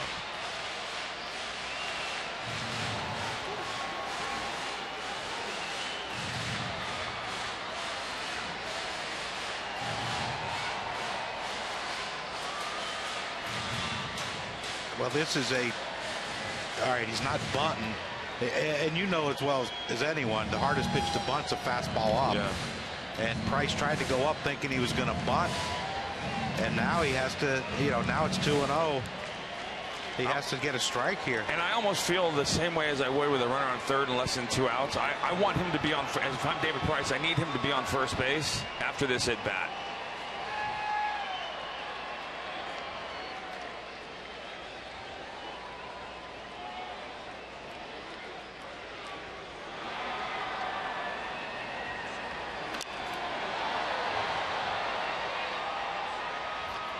I think that's why Mike Socia wasn't bunting Chris Iannetta. He told us before the game he's starting to swing the bat a little bit better. That's why he wanted to move him back up and up into the lineup, now hitting 5th today in front of Cole Calhoun. And I think that's why Socha turned him loose here.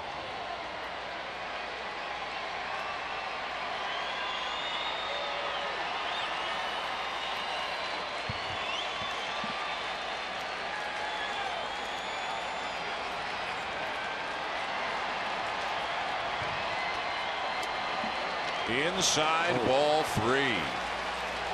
K-zone, as you can see, had it as a strike. I almost think that was a catching thing more than it was a pitching thing. Didn't look like he caught that ball. Right. Might have caught him, cuffed him or something. It didn't seem like he presented that ball to Jerry real well. Well, now here's Mike Socha. You put in a pinch runner, Kirk Neuenhuis, you got a 3-1 count. Do you send him? Stay out of a double play. Hopefully Iannetta can put it in play. High chopper towards third. Only play to first. Wide throw, and he's safe.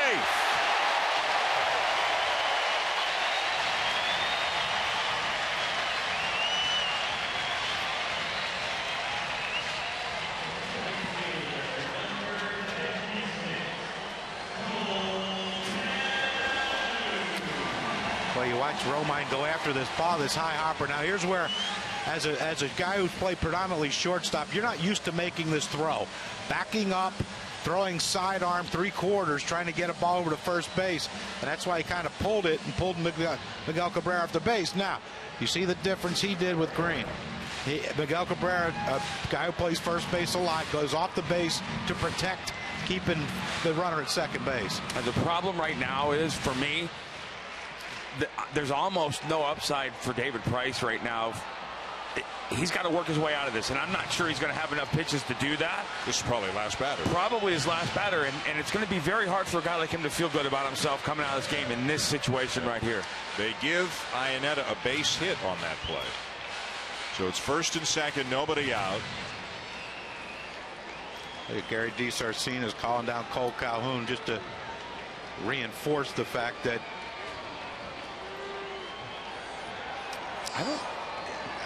this might be one of those things where they go down and talk to him to try to give the Tigers and David Price and McCann the impression that he's going to bunt to try to get him at first pitch fastball, and hopefully Cole Calhoun. Boy, how's my English tonight? Can jump on one early on the fastball, but he's squaring. Up the third baseline, stays fair. That was well done. It's a good groundskeeper right there. Well, and I thought it was a great play by the third baseman. He was going to let it go and realized it probably was going to stay fair.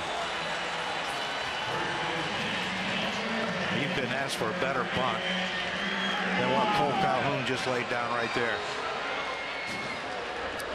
Watch this ball come off the bat. It starts out in the dirt. It stays in the dirt. Usually those balls will just drift foul, but watch this ball kick right there. It's a little spike. That's when he realized it. Yep. Right. Buster, what do you got? Well, guys, before the game, I was watching players bunt, and you can see this is a rare case of a field where along the foul lines, the field actually slopes into the infield rather than out into foul territory, and maybe that's because the Angels are a team that bunt a lot. Might have helped them right there. Sacrifice, second and third, one out, and the intentional walk to Grant Green.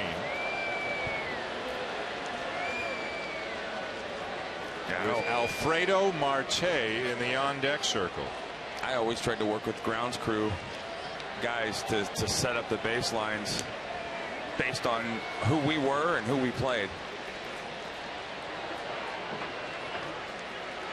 So here's the issue for Brad Ausmus with Marte on deck. If he pulls Price and brings in Jabba Chamberlain, Mike Socha's bringing Matt Joyce up. And Matt Joyce has 3 home runs in his last 4 games. So Price, he might get a chance to stay here if they would rather face Marte. Just called up from the minors, spent some time with Arizona last year. He hit 170 for them, was hitting 343 at AAA when he got called up. But the presence of Matt Joyce on the Angels bench might mean that Brad Ausmus is going to leave Price in. I don't think you and your ace is day on an intentional walk. It's Giavotella on the left, the on-deck hitter. And it's going to be Carlos Perez Another right-handed batter, a young catcher the Angels are very high on, who's going to bat for Marte. But the same logic applies. If Chamberlain comes in, Mike Scioscia can still go to Joyce if he wants. I think you're going to see him try to get Perez to hit a changeup, roll over a changeup for a double play. Carlos Perez hit one of the 5 home runs the Angels had last night. Bases loaded, 1 out, tie game here in the bottom of the 8th. And the rally monkey is out here in Anaheim. Check the swing, ball 1. David Price wants him to appeal, but Jerry Davis says no, he didn't go. Well, Mike Scioscia definitely has the upper hand in this battle of managers, knowing that he has Matt Joyce in there for any righty that Brad Ausmus wants to bring in. It's a decision to keep him in the keep Price in the game. David Price just tied his season high with his 117 pitch. He's tired too. There's Joyce hoping to get a chance. Just his presence may have forced the hand of Brad Ausmus. But here's her young hitter. David Price has been throwing fastballs up out of the zone. If you're Carlos Perez right here, the last thing you want to do is to swing at a pitch up out of the zone and pop it up to the infield and not drive in this run. Over anxious. Maybe David Price can use that aggressiveness against him.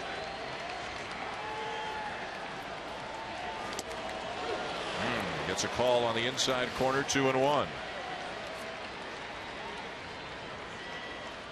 It just feels like McCann has a little trouble framing that ball on the inside. It looked like he's catching everything running, like it's running with the pitch.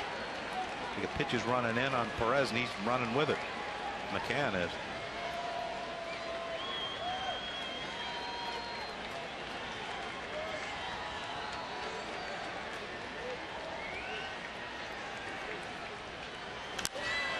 Poke foul, 2-2.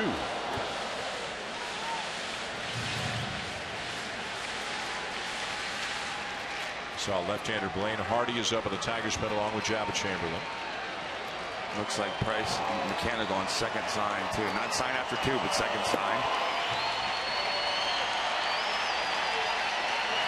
37,143 trying to help their Angels to a sweep.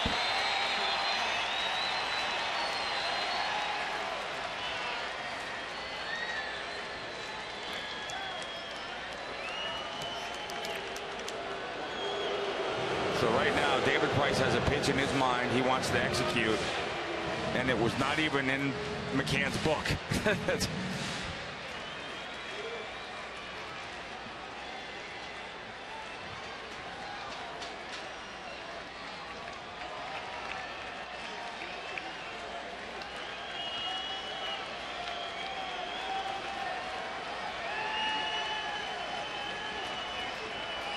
Breaking ball.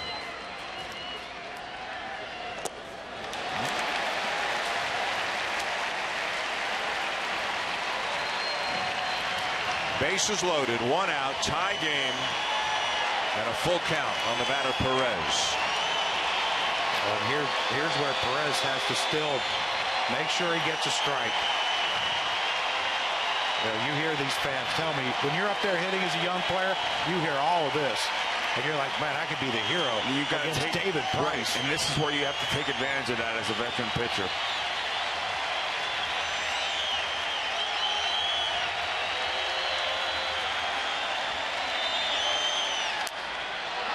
Popped him up.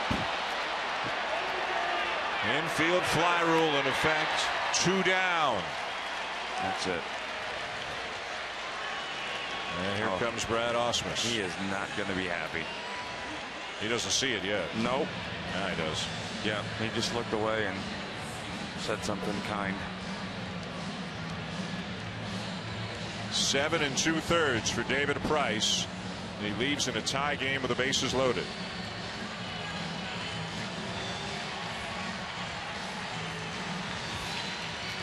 It'll be Jabba Chamberlain.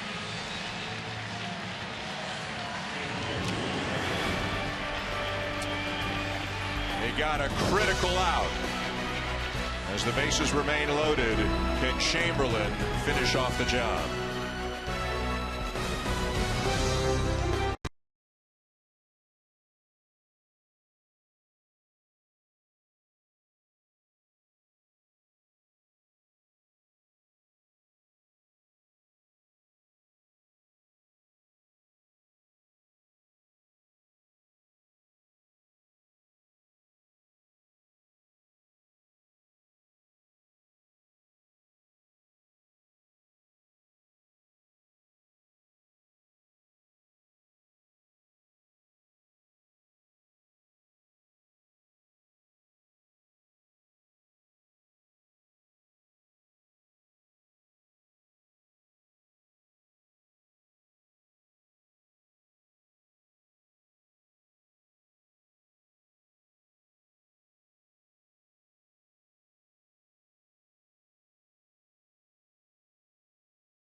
Baseball tonight, then Monday Night Baseball presented by USAA, the Brewers and the Cardinals. And over on ESPN2 tomorrow night, game 1 of the 2 of 3, the Women's College World Series Championship. Mr. Schilling among those who will bring you the call from Oklahoma City. It'll be Michigan and Florida. Very fired up for that. All right, here's the situation. Bases loaded, 2 down. Jabba Chamberlain is in for the Tigers. Johnny Giavotella is the batter for the Angels. We're tied at 2. And a curveball for a strike. Now there's already been a pinch runner and a pinch hitter in this inning. Talking during the break about could Matt Joyce hit here for Giavotella. They've got Taylor Featherston on their bench who they can bring in to play the infield, but they got to bring somebody in for David Freese already. Somebody would have to play out of position if Mike Scioscia were to pinch hit Joyce for Giavotella. Doesn't matter. Giavotella gets it done, and 2 runs are going to score on the play. Racing around third.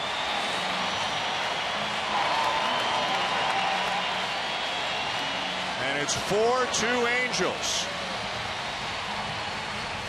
Well, that's why you don't pinch hit. Yeah. Giavotella's been their most clutch hitter late in the games. Didn't you hear me? But this should never happen. Right. You should never score 2 runs on an infield single. Now, granted, Kinsler's out in shallow center field. But Iglesias, look, you knew you weren't going to get the out, but you can't just lay there. You got to get Chamberlain's up. yelling, McCann's yelling. Yeah. So another clutch hit for Giavotella. He has had a lot of game-winning, tie-breaking RBIs already on the season. Back to the top of the order for Ibar, who chops one. Chamberlain will take it himself, and that'll be the inning. But the Angels break through with 2 outs and the bases loaded on a 2-run infield hit by Johnny Giavotella. And they will take a 4-2 lead to the 9th in Anaheim when we come back.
More Major League action coming your way this week. The Brewers and the Cardinals, presented by USAA, tomorrow night at 8 Eastern. Then the Dodgers and Rockies at 8 Eastern on ESPN2 Wednesday, 1 week from tonight.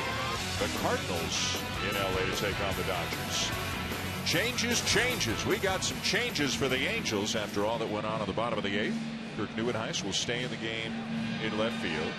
Taylor Featherston, a Rule 5 player, who's on the roster for the Angels, not playing a ton. He'll come in at third base after Freese left for a pinch runner. Efren Navarro takes over at first for Grant Green. And there's Johnny Giavotella, who had the big hit, the 2-run, 2-out infield single to make it 4-2 Angels, and turning it over to Houston Street. 16 saves already on the season, 2-1 with a 2.57 ERA in 21 appearances. He is not an overpowering guy by closer standards, but he gets the job done. He honestly never has been. He's been one of those guys you just watch, like a Trevor Hoffman. When he lost all that zip, he just pitches. Jose Iglesias, Andrew Romine, Anthony Ghost scheduled for the Tigers. Nick Castellanos is in the on-deck circle for Romine. So this is 8, 9, and 1. I mean, Cabrera is due up 5th this inning.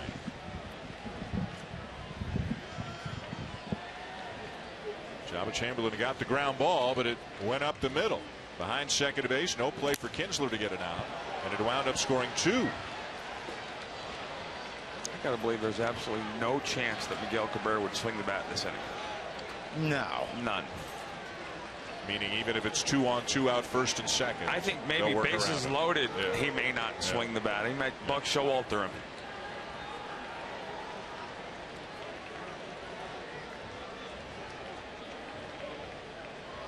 Oh, 2. Houston Street, of all closers in baseball, Houston Street has the best save percentage in the majors over the last 5 years. Minimum 50 save opportunities. He has converted 92% of his save opportunities since 2011. Spent a couple years in Colorado too. Great pitcher's park. To left field, Neuenhuis, one down.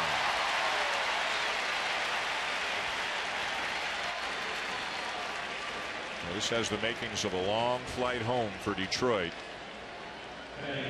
If they lose this game, this would be a 4-game sweep at the hands of the Angels. They're frustrated. Yeah.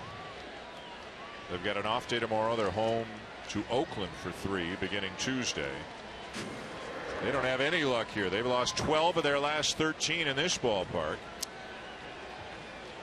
Might seem like a little thing, but shots like that to me are why this team's going to be around in September. There's Castellanos. What do you mean by that? Well, it's a 9th inning. They're down 2. Guy lines out. They're still like in it. Like, hey, this is like the emotion. You play 162 games. Some guys are like, tough break, but they're in it. And you can see Miguel was upset when he came off that inning. In the air, left center. Neuenhuis again.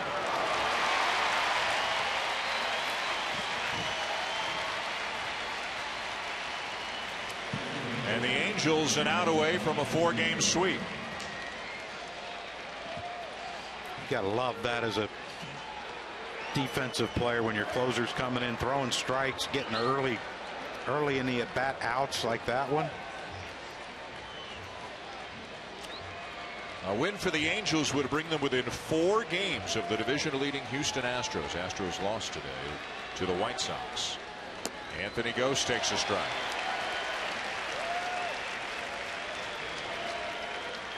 Yeah, there is a little Trevor Hoffman there, 88, 89 on the corners, and he's got that changeup. He's got about 500 saves to go, though.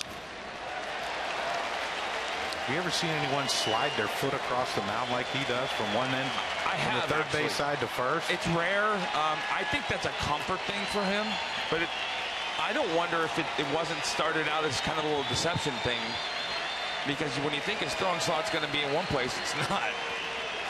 But he moves across the mound. It's almost like hitters moving in the box during the pitch.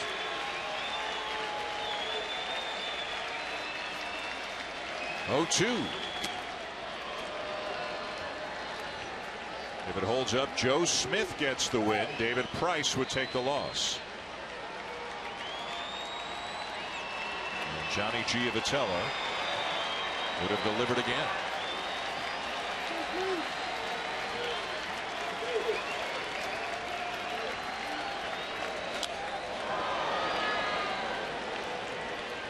Ian Kinsler on deck, hoping for a chance. Miguel Cabrera behind him if it gets that far. He will not even go up there with a bat. Nope. You have a better chance of swinging a bat in this game than he does right now.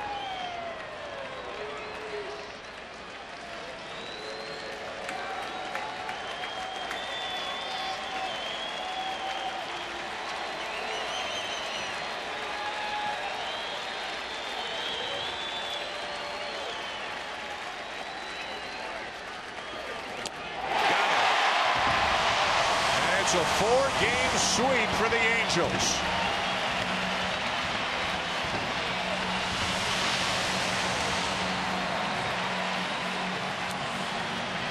Tomorrow night, Brewers and Cardinals at 8 Eastern here on ESPN. The Angels take 4 from the Tigers. For John Kruk, Kurt Schilling, Buster Olney, I'm Dan Shulman saying thanks for watching. John Buccigross and John Anderson. SportsCenter is now